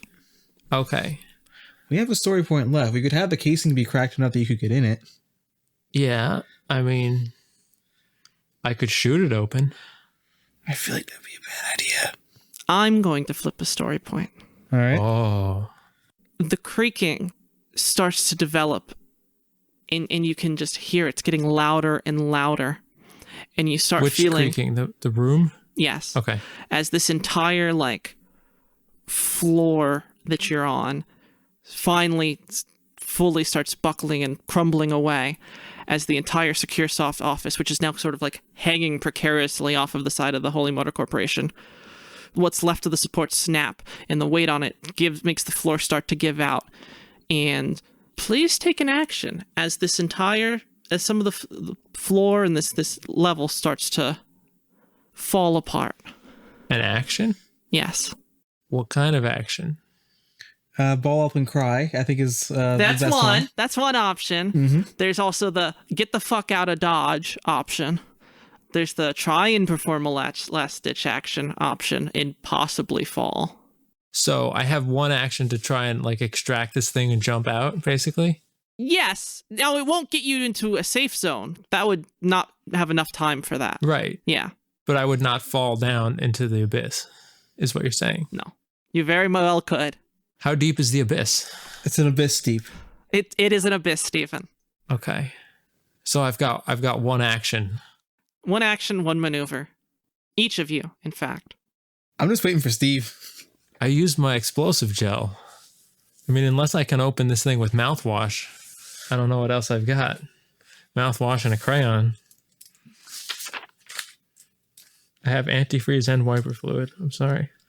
Also $80 in Holy Motor Corporation change. So based on the knowledge that I have from Jeffers and Josepha, this structure that I'm looking at, Yeah. this like hardened box that's the size of a car, Yes. where inside of this should the thing be? Right at the heart of it. Okay. So can I just take a lucky shot and try and shoot like where I know it should open and where the thing probably isn't? If you want to, that will be your action. I'm going to do it. I mean, what have I Okay. got to lose at this You're point? gonna go Your last. life. Then. All right. No, let him go first. No.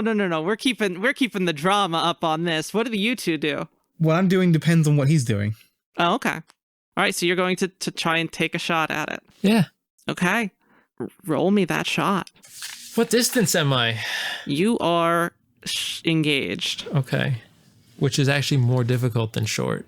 Yes. I think that's only for like melee though. Like I think it should honestly just be one purple when it's an inanimate object. Yeah, that's fair. One purple. Now again, this is mostly going to just deal damage, which it won't necessarily like get you right to the component or. Yeah.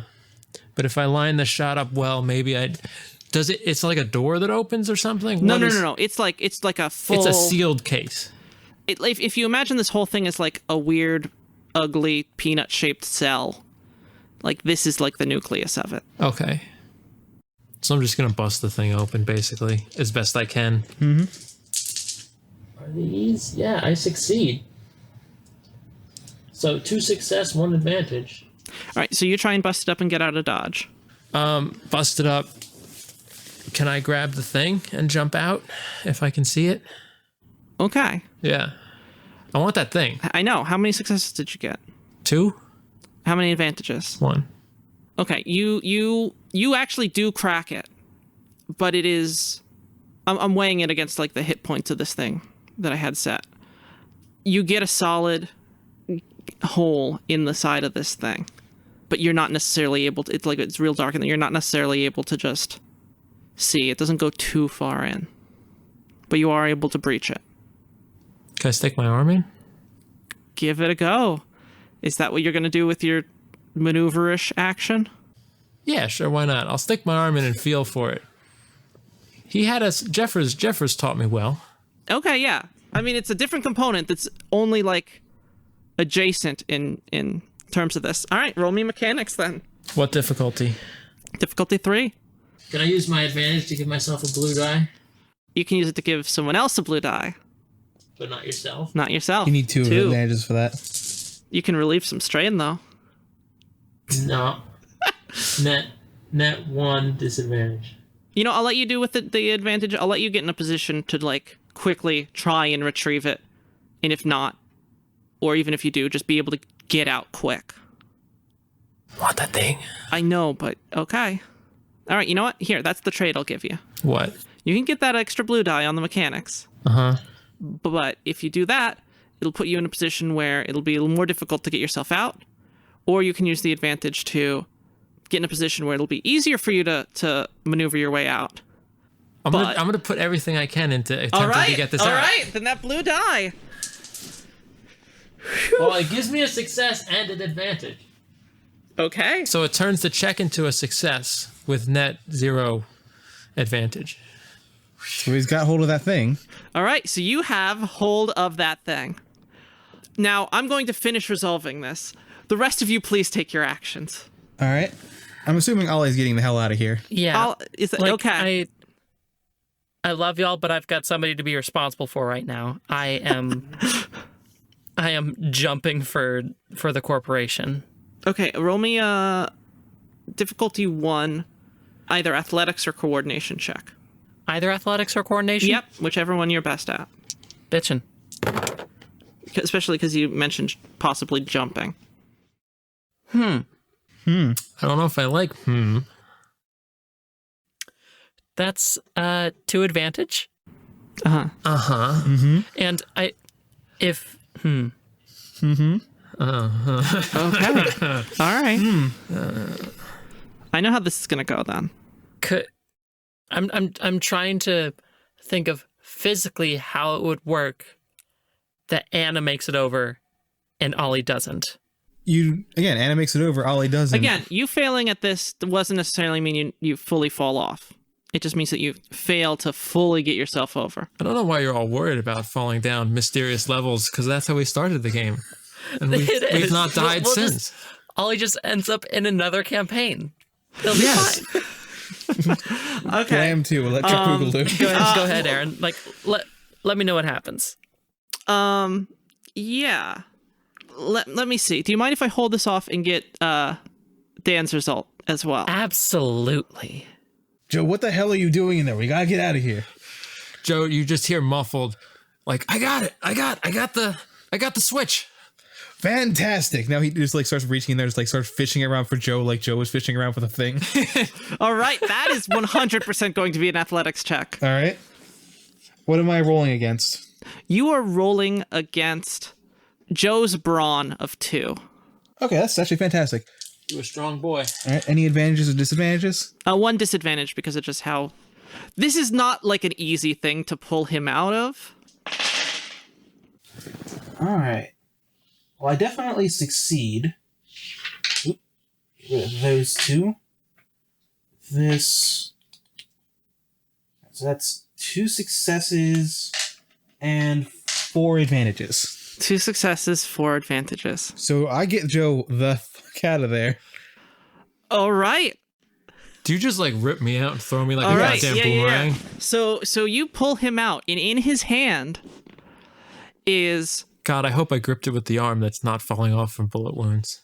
Let's say I think did. with 4 advantages, you're not going to drop it. Okay. Yes, you're not going to drop it. So what happens is, as the entire thing starts to fall, you reach in as Joe's like desperately reaching around blindly for this thing.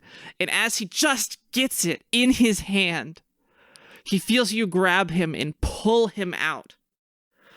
And as you do, Ollie finally like books it. Just trying to get Anna out and just having to cross the distance because she was the furthest away. And you pull Joe out, and the entire thing starts giving at this point. Well, thank God I still have my maneuvers left. Yes. So I'm assuming all of you use your maneuvers to book, except for Steve because he used all of his shit. Oh, don't worry. Greg's just fireman carrying him over his shoulder. One arm has Joe on one shoulder, one arm holding the giant eye. Joe just holding up the freaking cool out switch like, I got it, like a giant trophy. Yeah. Greg fireman not carrying Joe, Ollie bridal carrying Anna. The best part is he has not even like appropriately like disconnect. All he's done is found this thing. So as he pulls it out with him, as you tear him out, it is like still connected to I'm going to spend a story point as well. It is still connected to the giant central control unit, and just there's a trail of like wires and bullshit. Mm-hmm. That's the name of this podcast. Oh, wires and bullshit's pretty solid. But anyway, so as he pulls it, and the floor starts buckling and giving under you, and the entire thing falls back, and just in a moment, the floor gives out under all of you. And here's what happens. Ollie. Yeah. You manage to put Anna ahead of you, and she gets on the bit of safe ground that's like still held up as things crumble away, and you slide down and are hanging down like from a wire that has trailed from this, and you are just like hanging on, like one arm still on what's left of the floor, like the nanite ooze just sort of dripping around as all this falls right off, and the other hand having grabbed onto this like extended wire that is like just keeping you on there and just a little balance. And please take 4 strain for me, hon. 4 strain. What happens when I exceed my strain threshold? Oh, you pass out. You become incapacitated for the scene. So I'm going to play it with this. Is that what happened? Did you exceed your It threshold? hurts so much. You're still there. You basically almost dislocate your shoulder, and you're just barely hanging on. You can't take any actions. You're just hanging there. You take 2 strain as well, Joe. From having somebody had to pull you out of this thing. How many strain? 2 or 3 did you say? 2. 2. Yeah. I wonder how many I have. A lot. You have either 5 or 8. I have 10. You have 10? Yeah. What's your threshold? 12. Okay. So you manage to because you have him there, and you just throw yourself forward and land like on your side with all the stuff there. You've got the spotter, all the stuff, and the trailing wire from the central control unit that Joe is holding on to with the component. And you see the floor under it start to like buckle and break, and it almost falls right off, and you can see the whole thing sort of roll a little bit, and it just doesn't give out.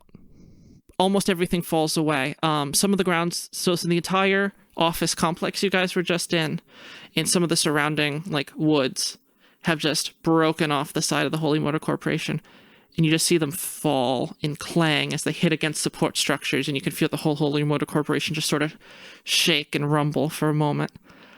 And you hear like a loud crash and splash like about a minute later as it falls.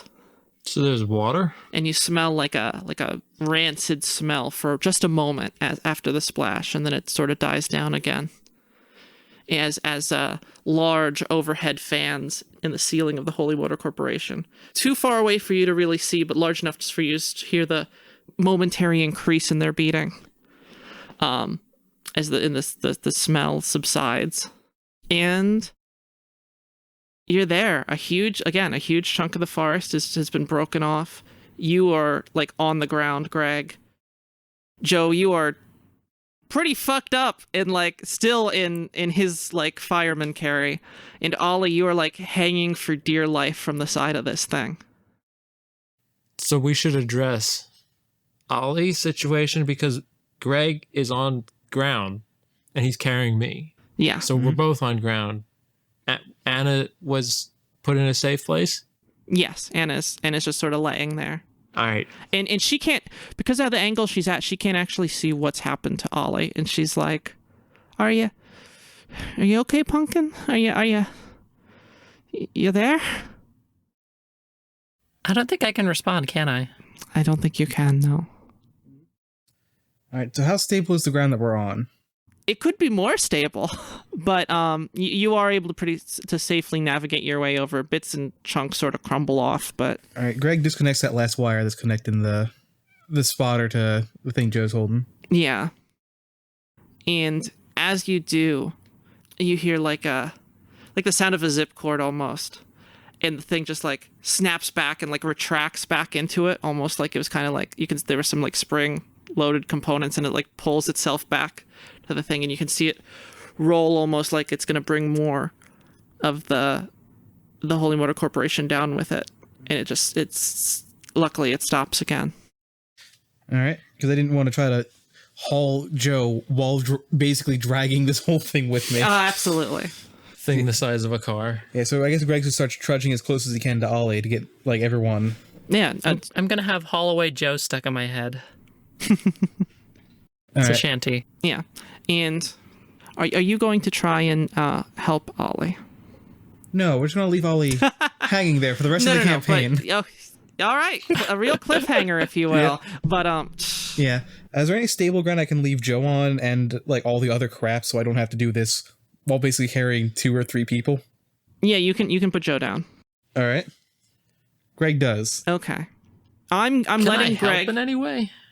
I could assist. You can assist. And I'll let you do that, but it's mostly an unencumbering Greg. Mm-hmm. Because you yourself are also pretty fucked at this point. Yeah.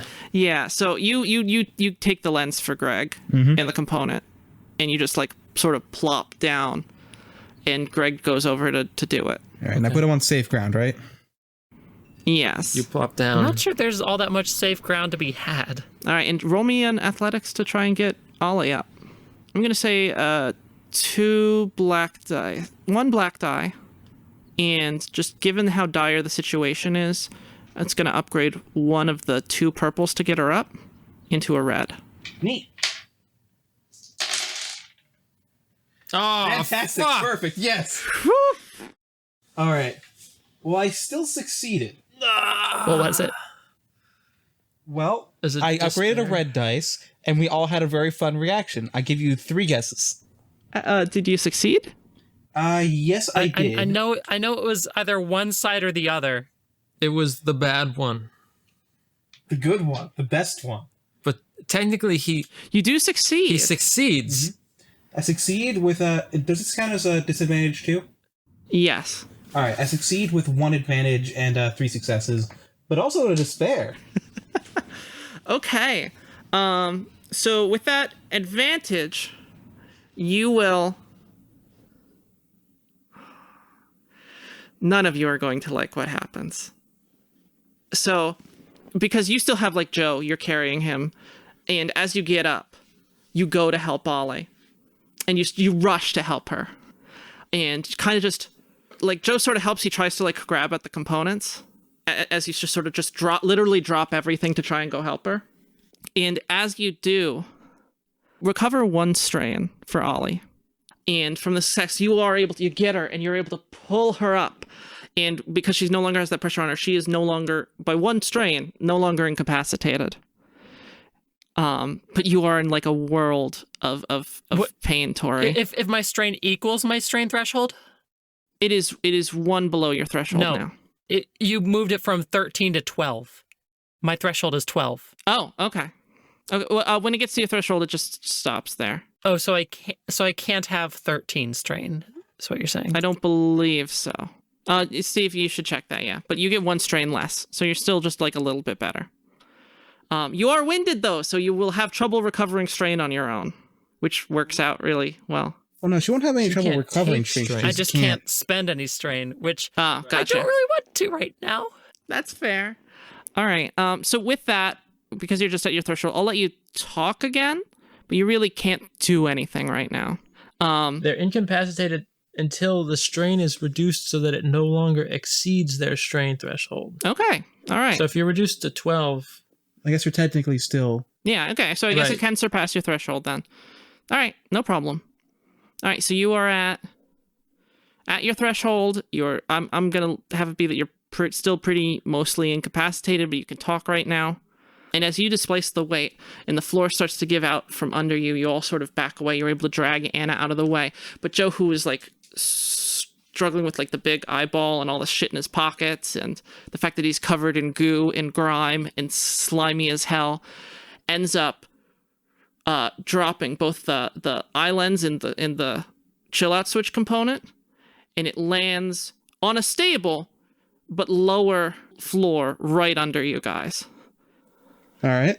You still have the lens, but the chill out switch is now like a level down. It's within sight, but it's hanging there next to the stable platform that the secure soft central control unit has a plan.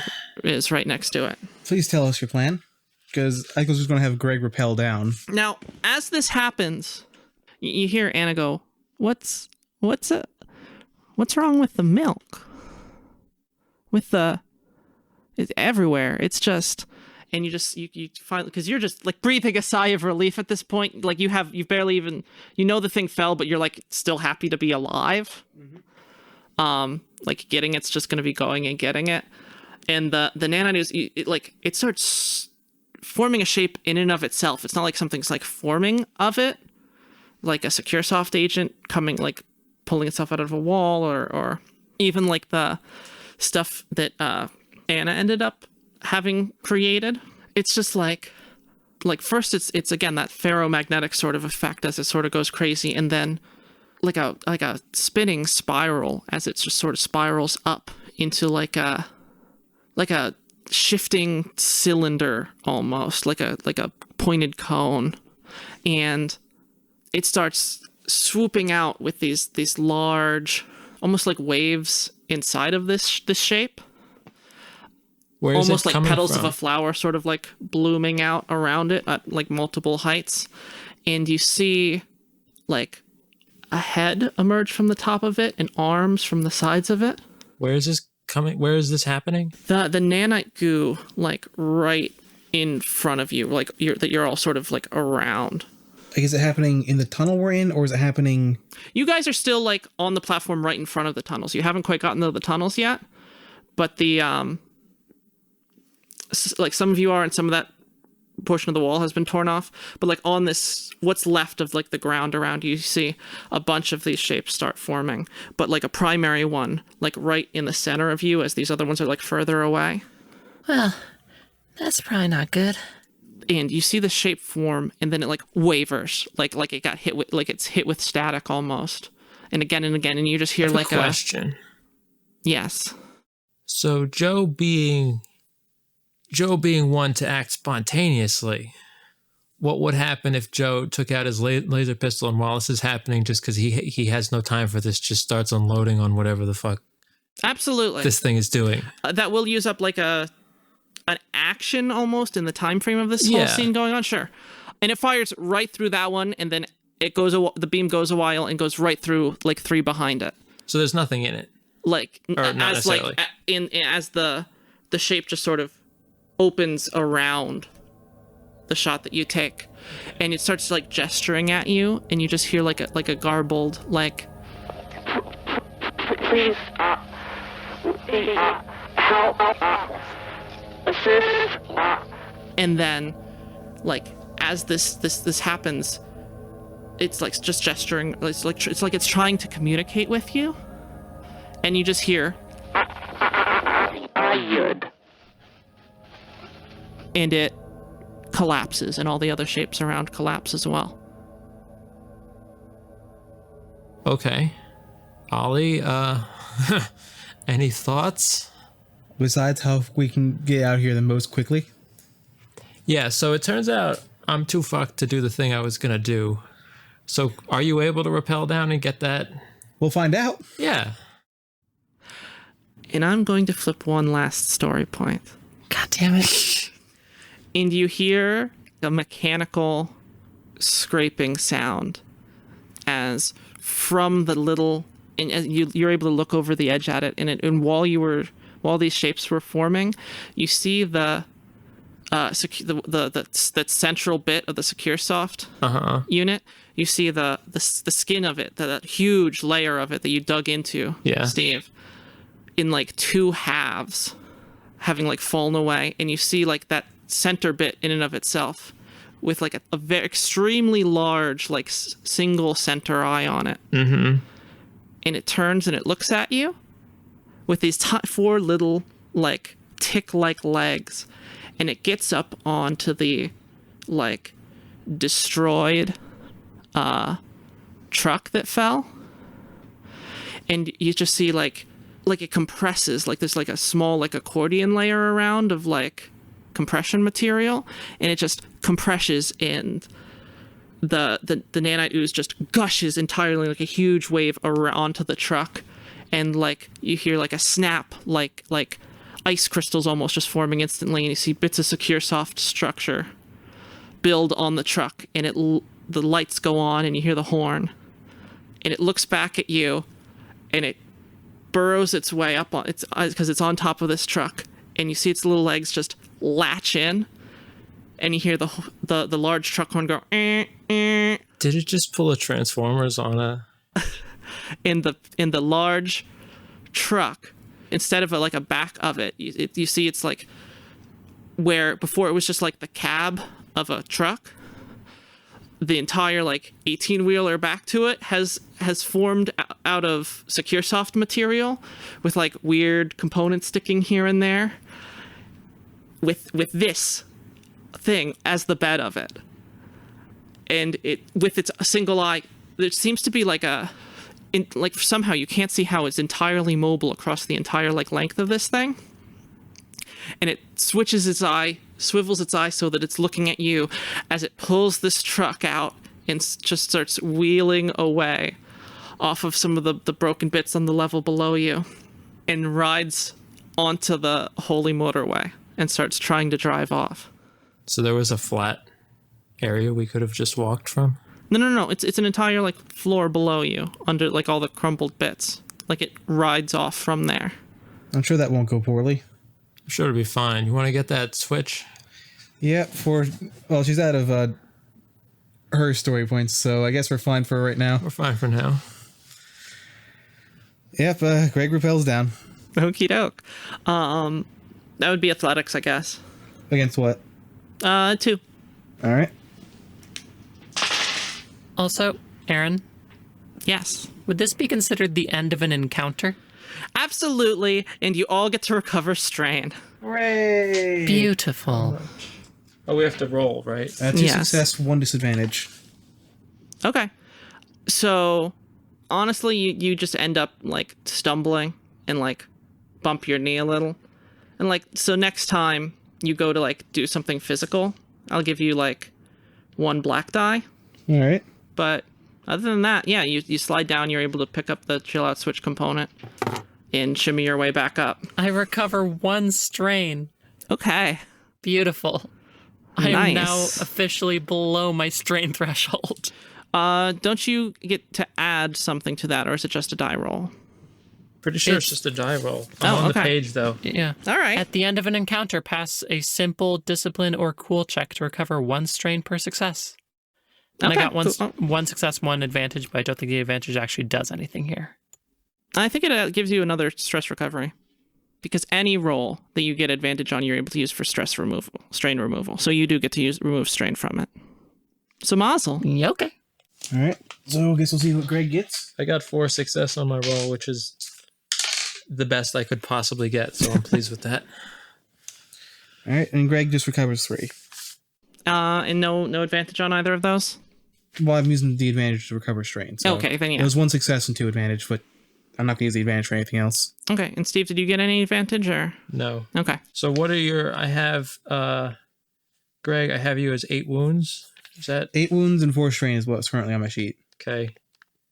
And Tori, let's see. I have you as 6 wounds. Is that right? 5 wounds. 5 wounds, 10 strain. 5 wounds. Okay. Anything that y'all want to do, like in the aftermath of this? Who has the painkillers? Greg has 2 doses left. He'll pass them out to you two. I got some of my own. You can't take any more? I can, but the effects are diminished enough that I don't think it's really worth it compared to that. What I have left is your full health. Yeah. So, True. I still have 8 wounds on me, but I've taken, I think, 3 doses so far. Okay. Just fist over fist. So, yeah, I think y'all could use it a bit more. We should probably move to stable ground and then address our most grievous injuries.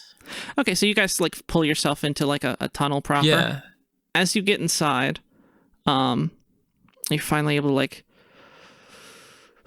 like lean against the walls of the tunnel and just like collapse a little bit. I feel like y'all need it and recover your strain the way you did. You do start hearing some growling from the inside of the tunnel that's quickly silenced with the sound of, it sounds like, sometimes it sounds like an organ, sometimes it sounds like a flute.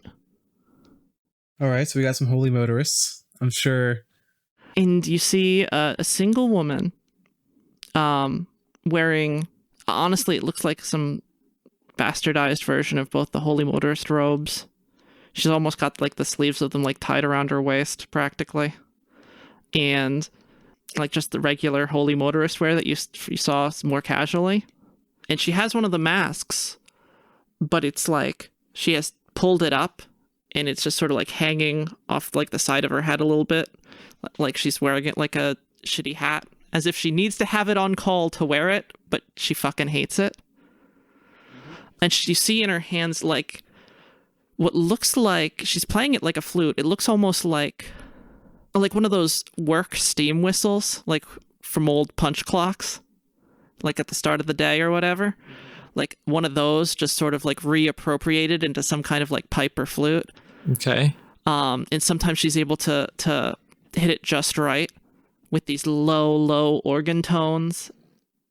Almost like it was a pipe from an organ, perhaps. And also, it seems like it has some holes drilled and built into it, so she's also able to hit these like high flute notes. And she just keeps going like that. And she gets closer to you guys, and she goes, "Well, don't you 3 look like shit? You my brother's friends? I ain't nobody's friend. You know Jeffers?" Yeah, he's a cool dude. I'm his friend, though. Yeah, you get back all right? I'm his sister Piper. He sent me in after you. Oh my god, Piper. Heard some idiots went down in after trying to root out SecureSoft. Yeah. That's Yep, us. you found the... How'd that go for you? Well, we rooted out SecureSoft. And how are you planning on dealing with all the ferals on the way back? I mean, we get to it. Didn't really think about it, did you? Honestly, I was expecting to bleed aggressively at them. Well, I mean, at least you had a viable option. And she just like deep sighs. All right, well, you know, it's a good thing he sent me after your asses. Would have been really helpful if you were here like 5 minutes ago. 10 minutes, maybe? I don't know. I can't keep track of time anymore. I'll take what I can get at this point. Really, you needed a flautist to go running at. What do you have for supplies? As I point to the members of the party laying on the floor. Mostly you. Me, Anna, Ollie. And as you point to Anna, you see her eyes widen because you all look like beat to shit. But you're like, for the tunnels, for like the fringes of the Holy Motor Company, for the middle of a burning, you guys look like a rather normal beat to shit. We weren't crushed in a hydraulic press. Yeah, you weren't crushed in hydraulic press, and she sees Anna and she's like, no. Anna? Yeah. And it's just, Anna's just, Yeah, hey, Piper. I'm sorry for lying to your brother like that. I didn't really mean to. And she just kind of like leans back into her near passed out place. And Piper's like, what the hell happened to her? Well, you know how we said we rooted out Securisoft? Apparently they can control walls sometimes, and it didn't go great. She just like looks away. Jeffers didn't tell me she got mixed up in all this. There was a lot of stuff going on. I don't blame him. Yeah, he brought Clyde back. Yeah. Look, with respect, I think probably better to walk and talk at this point. Yeah, no problem. I'll and she starts putting her mouth back to her flute. She's like, I'll keep them all off our backs while we walk. Does the flute do The biggest dog whistle ever, I think. that? Yeah, that's what it's for. Ferals? You know, registered organ saint of the church and all that.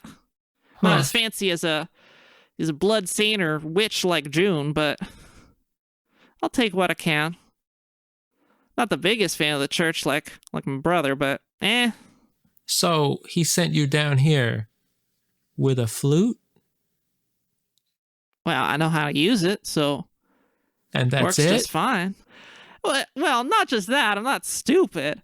And she pulls like her robe jacket. She's wearing it open, by the way, with like regular like a sharp button down shirt underneath it.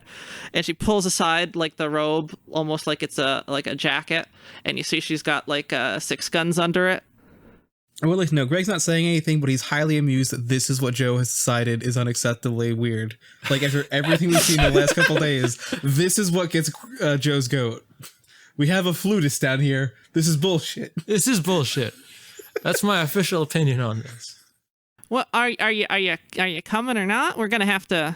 Yeah, Greg gets down and picks up Anna to follow after. Yeah, I mean, can we take our painkillers also? I would definitely like some painkillers. Walk and chug. Come on. Okay. Well, y'all rather beat up, and I thought you were just one of Jeffers' charity cases, but guy's too nice for his own good. But if you're helping Anne out, she reaches into her into her like robe jacket that she's reappropriated, and she tosses what looked like a one of those round little like mint packs, and you pop it open. And it's full of like a smaller single dose of medicinal Tums, if that's what we're going to call them. She's like, that should help do you for a little bit. I think actually noting them as medicinal Tums is very important, because normal Tums don't do fucking anything. Yeah, pretty much. I feel like Anna's gonna need more than Tums right now. Medicinal Tums. Those aren't gonna help Anna. You're gonna need to. She's probably gonna need to go back home for that. We're not equipped to really address Anna's injuries right now, so if there's anything you could do to help us on that front, there's not a lot we've got to offer. I can try to figure something else out. We got some supplies back. Maybe we can try and help get her covered up and back on her feet. But like full repairs, she's probably gonna need to go elsewhere for that. But we'll do what we can back in town. Where's home? Home? Well, Where the heart is, obviously. right at you. Which is where the piston is. I get that much. Yes. Oh well, not so much. Okay. Well, yeah, it is. I guess it is where the piston is. But anyway, The piston in all of us. back where. Well, back at the parish. We're gonna have to take a shortcut. It's not on the brochure.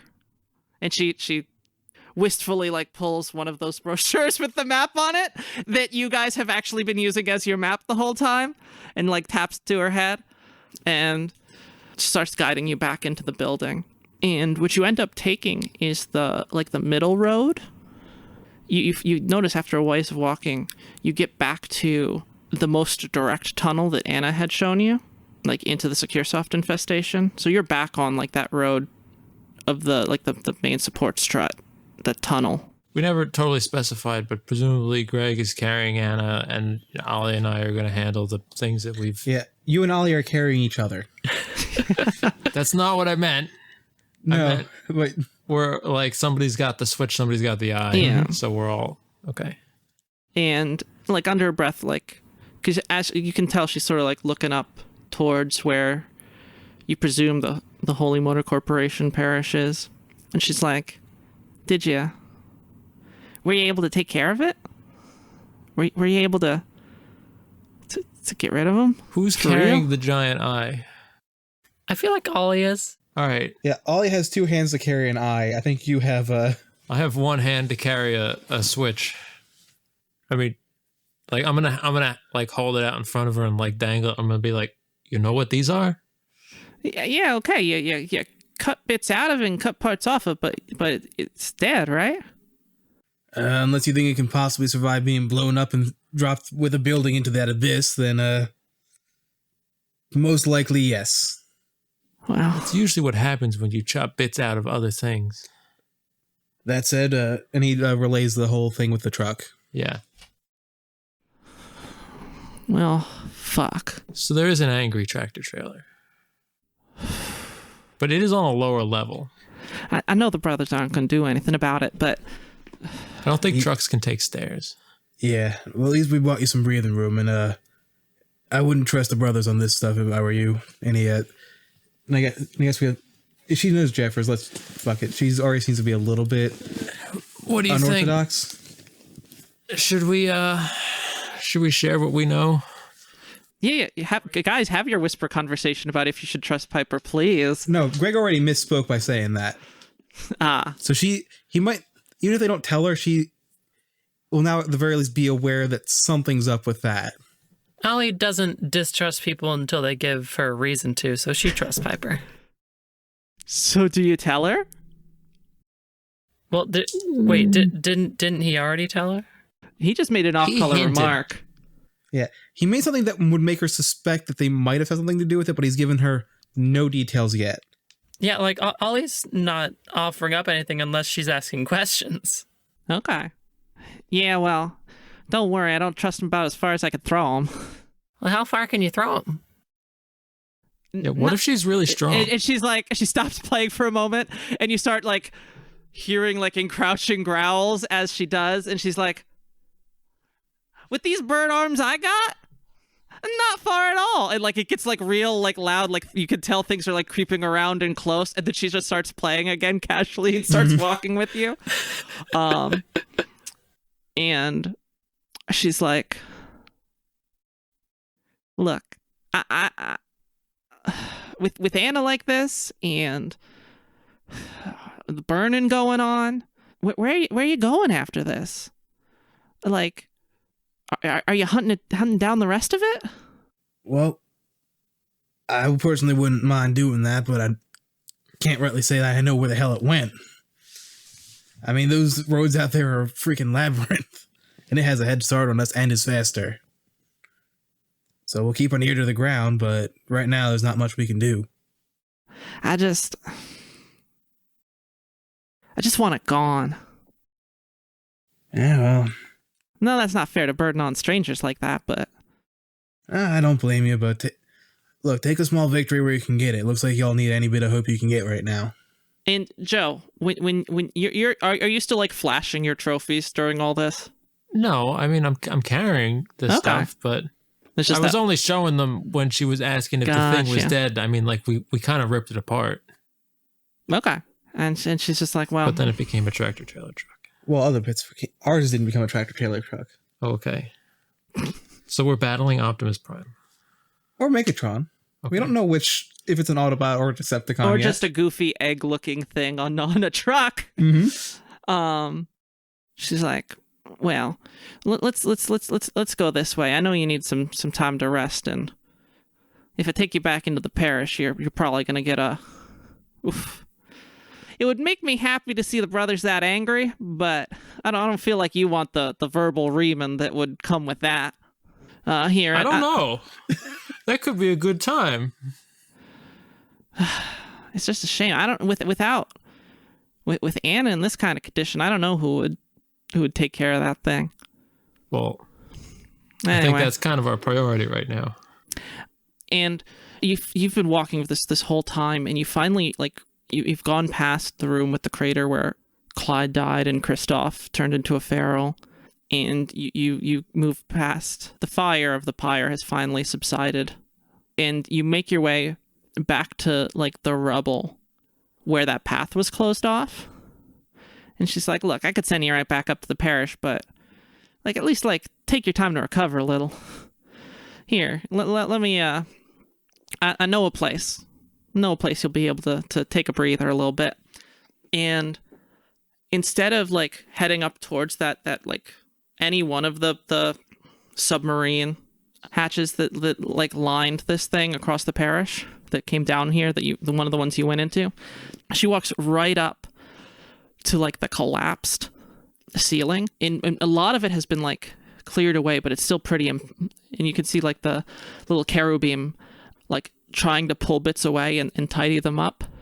And Piper's like, "Well, only be one sec." And you see she starts playing like a real complex, high-pitched like piece on her flute. And it's at first it sounds musical. And you see the like the nanite goo all around you start like rippling around, like in that same ferromagnetic sort of thing. And you see like the rubble, the dust of it starting to sort of like vibrate and animate almost. And suddenly it starts sounding like a modem sound. Like it goes from being like legit music to being like weird, ugly 90s modem type sounds. Just complete garbage, just high-pitched noises of particular frequencies, just spikes of them.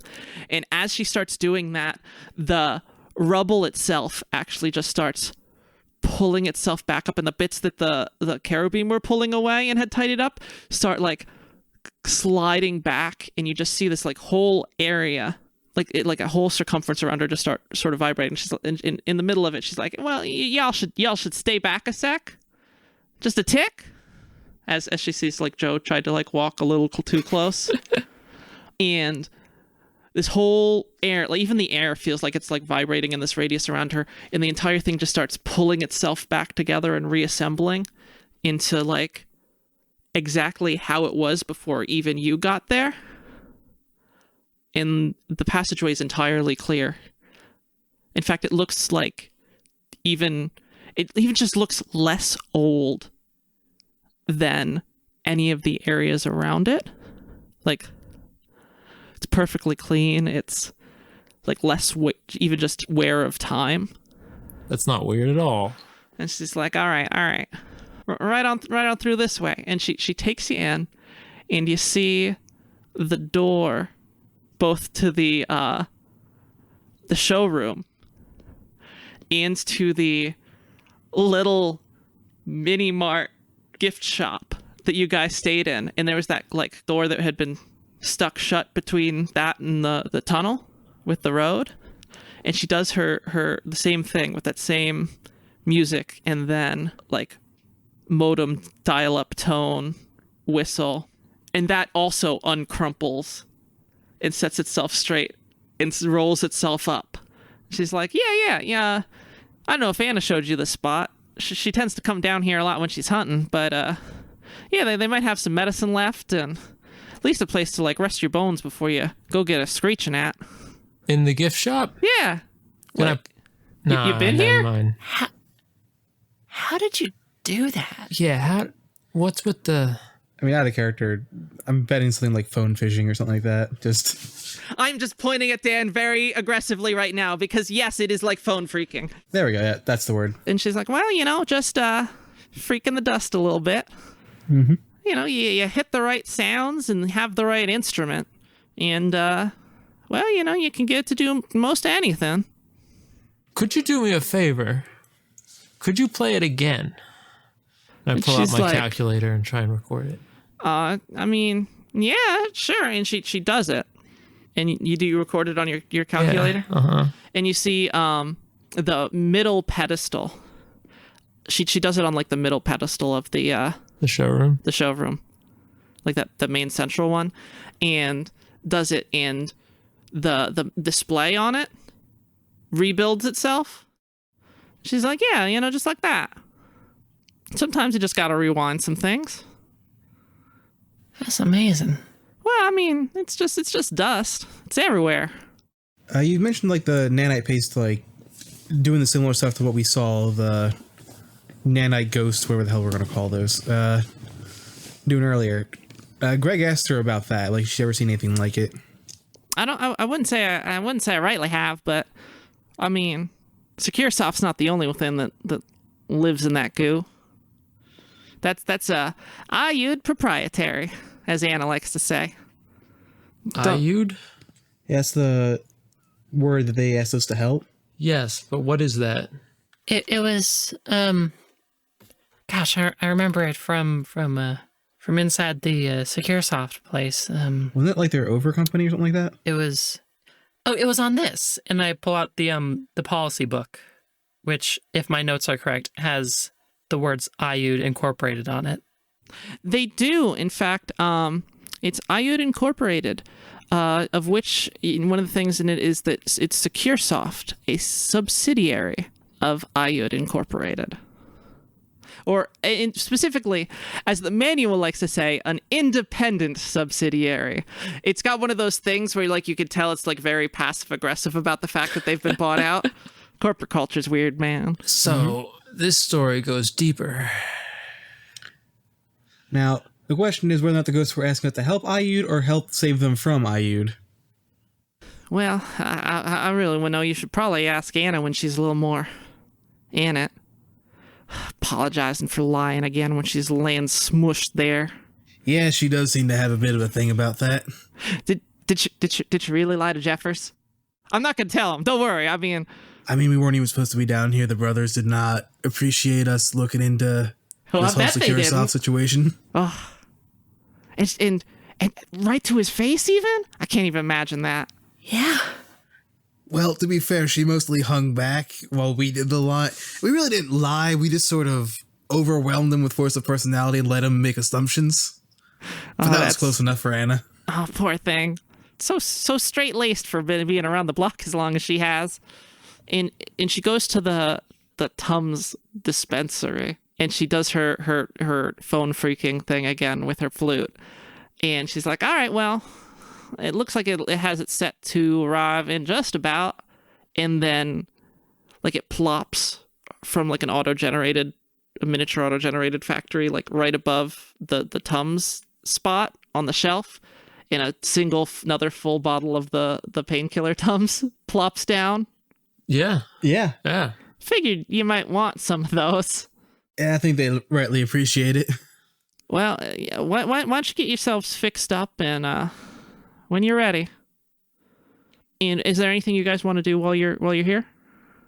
Contemplate my own mortality. I'm not sure there's any loved ones I can really write to, so. Well, what? I mean, to be fair, Is Piper leaving us here, or? No, she's staying. She just wanted to give you an opportunity to rest up before you get in more trouble. I'd like to see if, now that I'm not in the heat of battle, if there's anything else I could do for Anna. I would say, yeah, sure. This counts as a fresh encounter too, so. I'm also intrigued because the gift shop is off the showroom, and the showroom was connected to the factory. Does the factory have any advanced machinery we could use to reassemble Anna? It might be a little complicated given all the equipment is there, like half building car parts. Right. But possibly. Is this still medicine or mechanics the lower of the two? It is. I will now let you use the higher of the two for this, given you're out of combat. As for like the stuff you were asking about, Steve, I think the problem would be less. We might be able to find a machine that could conceivably help her, but getting it programmed and actually functioning right would be a different more thing. like tools and stuff. We don't even have supplies, basic necessarily like. Well, you might have some supplies here in the gift shop. What's the difficulty on this? Difficulty on that's going to be... I think it was 3. 3, yes. Don't know how I remember that. It wasn't even my role. As you're sitting there in the gift shop, I assume you guys are just sort of like making camp again. Making camp, I guess Greg's gonna idly pick through stuff. We should Okay. attempt to heal. We never did medicine checks on each other, if that's possible. Steve, did you want to try and find something that could be of use? Like out in the factory in the showroom space? Perhaps. All right, give me a perception roll on that. And Greg, if you're idly picking through the place. He's heading out of the little safe area. Greg's going with him, obviously. Okay, Because again, we know ferals have been in this area before. fair. Once we get back, they'll probably go back to idling, picking through stuff, and Yeah. I'm just saying if you're going to pick of the areas you want to search for something. What difficulty? Perception. That would be for you, it's 2. Greg, it's also 2 for you. I'm going to just what I mean is that because you're picking through the gift shop, that's just where you're going to do your perception check for. all right. Even if you still go with him to make sure he's safe. I have 2 success and 1 advantage. While you guys rest, Piper is pretty leisurely. Before she was doing a lot more furiously. But she seems to have realized you guys are in a bit of a safer area at the moment. And so she's just pretty leisurely playing her flute every now and then, just to make sure it keeps any ferals away for a good radius. Greg got 3 successes and 2 disadvantages. Okay. While you're rifling through, you see something. It's actually right next to the rack where where the your bodysuit was, your racing suit. State of the art, only the best. For the Holy Mortar Corporation Knights, their racing team. Everyone loves them. Oh, is it a suit that's 1 size bigger? Oh, please. No. But what you do find is A suit that's 1 size smaller. it seems to just reset right away. And so you're starting to realize why. So some of this stuff not just is broken, but the reason why the cycles of when it comes back are so skewed. People, possibly Piper and some of the Holy Motorists, have probably rigged them to pop up for their convenience a little more, and that's just desynced a lot of them. And what pops down right in front of you is a strip of what it advertises itself as molecular bonding tape. All right. Duct tape for people. Will seal any crack, any surface, blends right into the material.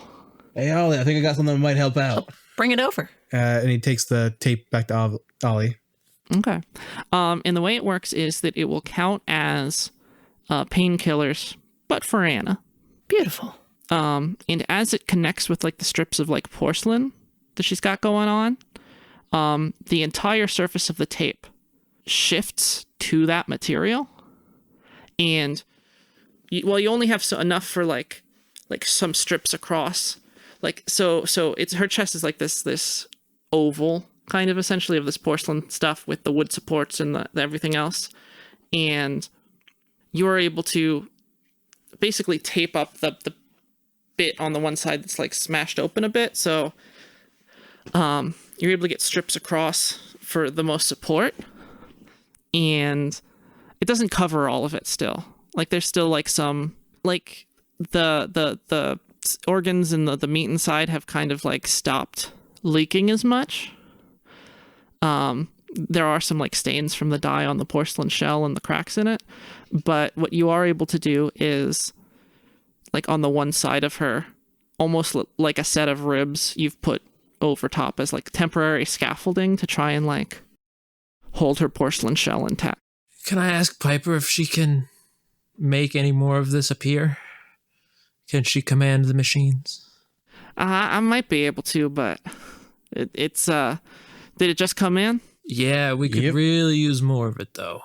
I'm gonna have to wait at least a day or two to be able to affect the cycle enough.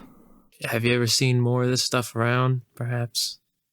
Yeah, there's a shop maybe 50, 60 floors up and around the mezzanines. Well, that's not great. I mean, a little bit more than a short jog. Maybe not enough time for it right now. Yeah, I mean that's just because it's still working. I think they still have a seraph there on shift, still on tracks and everything. Last I checked, still hoping she makes her way off, but you know, each in their own time, right? Mm-hmm. And you wanted to resolve your perception roll? Yeah. What did you get? I don't know. What? What do you It's- think it's- I got? yeah, I it's- got. Oh, you mean my success? I had 2 Yeah. successful and advantage. Okay. So while you do that, you check the factory. You can't find anything in the factory room. And as you make your way back to like the showroom and the gift shop, Joe start like you're like well within arm's reach. Joe starts rifling through his stuff and finds his molecular tape. And while you're there, suddenly, because of your presence, the advertisement on the finally fixed Holy Motor Corporation, like the showroom for the biggest platform, the advertisement for it pops up, advertising the new Holy Motor Corporation 3-seater coupe. And it just shows this picture of this like fantastic cherry red sports car, like top of the line, luxury everything, hard light filled tires, genuine rubber, real wooden interior, the finest live leather. Live leather. Is there one on the pedestal? It's not. No. It's. There's nothing on the pedestal still. It's just the advertisement for it, and there's like a little slot, on the pedestal, like under the hologram, with like a little like, it's just like a little slit, and one of the things that pop up when only you're looking at it, because Piper's playing her flute. Is it the size And- of the key that I have? The slot? Let me continue on that for a Okay. second. Everyone else is looking away. Greg finds his tape. They're working on Anna. Piper's playing, and not only do you see that slot, but an image comes up of a key to this vehicle, and it is identical to the key in your pocket. And in addition, it shows a little diagram of a little stick figure type person going to the counter of the gift shop, purchasing the vehicle, and then inserting the key into the slot on the pedestal. I do that. With Except the Piper? parts where I purchased the vehicle. I insert the key into the pedestal. Oh, wait, hold on, Steve. You have $80. You're right. I purchased that legitimately with my $80. That you put in the register and took back out? Yeah. Okay. In the register. I also legitimately purchased this mouthwash. Come on. Just every time you've taken out, you put your $80 in, taken it out, put it in, take it out. Yeah. And you stick it in, and nothing happens, and the diagram comes up indicating to turn the key. Okay. I turned the key. And as you turn it, the platform in the center, the two halves of it just slide back from each other. And from under the platform, you start seeing what you thought was the platform like the others. One of the platforms start spinning and rising up just like how you moved them. And as it spins up, you just see this brand new, perfect condition Holy Motor Corporation luxury convertible. Okay. And as you do, the advertisement is like congratulating on you. It's like, and it's giving you a list of features, and could like, it's basically trying to talk you up and be like, what a smart purchaser you are. You did a good job on buying this car. And it's like pre-fueled up. It has a fuel tank willing to accept any type of hydrocarbon. It talks about, again, the hard light tires. It talks about also pre-purchased access to the motor elevators. And about how the bumper won't come off if you go through a deep puddle, Yes. Yes. like certain other cars from certain And other as you do, factories. one of the door pops open sort of like automatically, and just kind of like it turns right to you. So do I Door take pops the open to key beckon out of you the in. pedestal? Yeah. Do I have to put the key in the car? That If is you want usually how to. cars go. And then Joe is off on his own adventure now. Just living Again, in the motorways. so the whole thing's on mute. You have only noticed it by looking at it. Okay. It is in both the Holy Motor script and also in the common language you guys are all speaking and reading. And do you get in the? All right, so what I'm going to do is I'm going to get in the car. So Dan has found the molecular tape and come over, told Ollie, do you think this will help Anna? Right? So then Joe is going to bring the car over and be like, do you think this will help Anna? Okay, so do you rev the engine of it? I think Sure. only when he gets next to us. Okay, Yes. yeah. So you get in the car. Just like foot off of the pedal, just like inches his way over, just silently. Wait. Let me throw something at you. Okay. You rev that car engine, and suddenly all of them hear it. Where before none of them were paying attention. All has happened like mostly silently even. And they all turn, and you just have this car, and you start inching it forward. And as you do, little like, you know those lights on the side of like a movie theater or whatever? Those start lighting up on the sides of like a little like part of road that you didn't know was there in the thing that directs straight from this platform onto the road to the motorway. Okay. And what do you want to say to them as you have this car? I'm gonna say, do you think this will help Anna? What the? Is that a prestige, a real car? Ah, so that's what a car looks like. Huh. We've been looking for one of the brothers, the whole church. We've been looking for one of those forever. This is the first time she is like she has included herself as part of the church in this entire like conversation. Do you think? Finders keepers. Oh yeah, no, don't give it to those fuckers. But you think we can keep up with the secure soft core now? I think we can get somewhere to get Anna some help. Perhaps. I mean, we still need to find the damn thing, but if we do, we definitely, or at least we have a chance to. Well, I mean, we got to go on the motorway anywhere if we want to take this baby out anywhere. Mm-hmm. How So in you the said 50 floors up we could get more of that tape. Is there anywhere else that we could bring Anna that they'd be able to? Well, do you know? Well, it's a friend of Anna's. I mean, she's friends with everyone, but a little more of a friend. Do you know? You know the big liars, the fabricators. You know, Josepha and her bunch. Yeah, yes, that's they're kind of why actually we're the here. entire yeah. Yeah. I mean, outside of the manse, well, you know where Anna's from. Josepha's probably the best bet you got. What does she have? Well, I don't know. I think she knows Anna better than anyone. Can Anna can talk. We She's should actually ask. you have kind of like helped stabilize her to this point. Yeah, but by the way, that medicine check, I got 1 success on it. Nice. I'm going to actually, if you're okay with this, Tori, because her wounds are back up to like a manageable amount. I'm going to have that be that you've removed the winded quality. Oh, dope. And she starts like creaking and dusting herself off. She's like, no. I'm fine. Don't worry about me. It's a little late for that. We gotta finish this. I'm going if you're not. I mean, this feels pretty well done. I mean, I'll go with you, but I don't know. This was not part of our job. We were not. You haven't seen one, Piper. Even you haven't seen one of these things set up.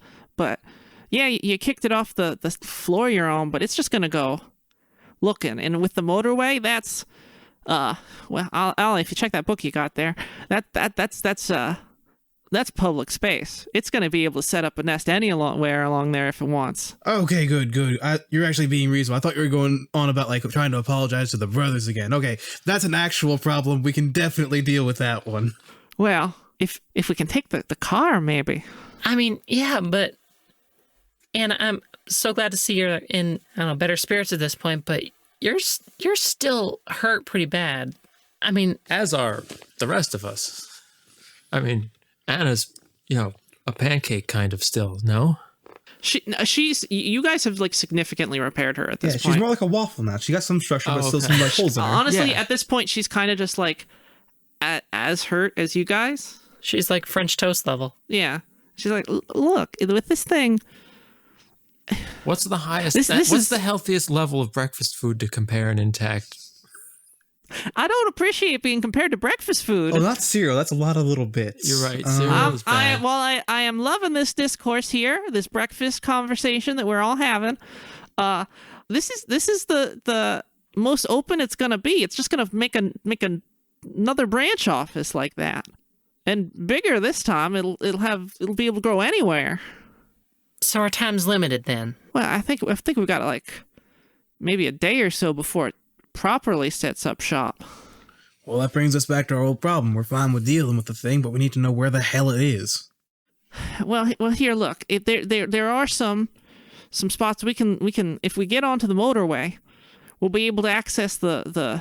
Joe, you still willing to use your calculator, Lil? Sure. I know a couple places we can check the traffic statistics. I mean, it'll be the only place there's traffic on the whole motorway, I'm pretty sure. So there's other people that drive around this place? I think the implication is no. The implication is the people who drive around this place are now that and us. Yeah, and I think we should do it. Well, I haven't nearly died enough for one day, so screw it. Why not? Y'all in? If you're going after it, I'm going after it. Joe? I mean, I just got this nice shiny car. Why not? Why not go slam it into a secure soft Be a blob? shame, really. So I guess, do we all just like pile in the car, like tip our hats to Piper and just drive off without saying anything to the brothers? Just Oh yeah. She's like, I'll try and keep you from getting any kind of interference from the town. don't worry, we mostly died, so just tell them that. And then, as you do, you hear like some shuffling from the room next to you, like outside, other than the machinery, and you hear a revving of engines on your own. As like slowly wheeling into the room, you see like 4 knights of the Church of the Holy Motor, each one of them atop a holy motorbike, and they rev their engines Are at they you. here to assist us, or are they here to And you prevent us hear, from leaving with this treasured automobile?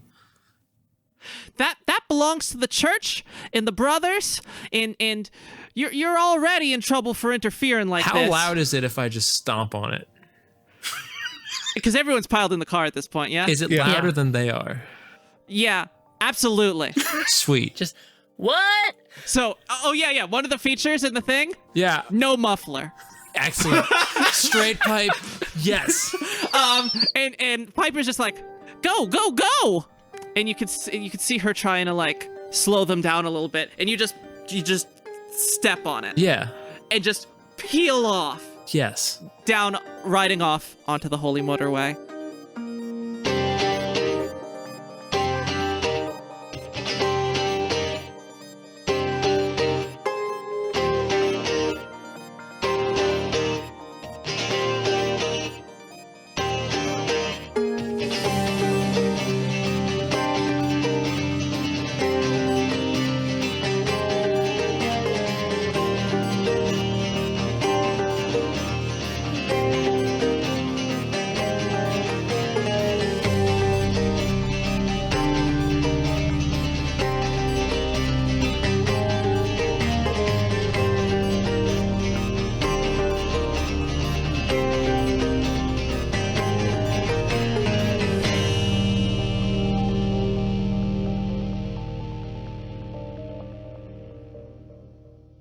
Why aren't you letting me touch the toad? Right. I want to touch the toad. Aaron, I want to I'm boop it all with about my this nose. toad now. Why don't you get I must this? boop the snoot of this toes.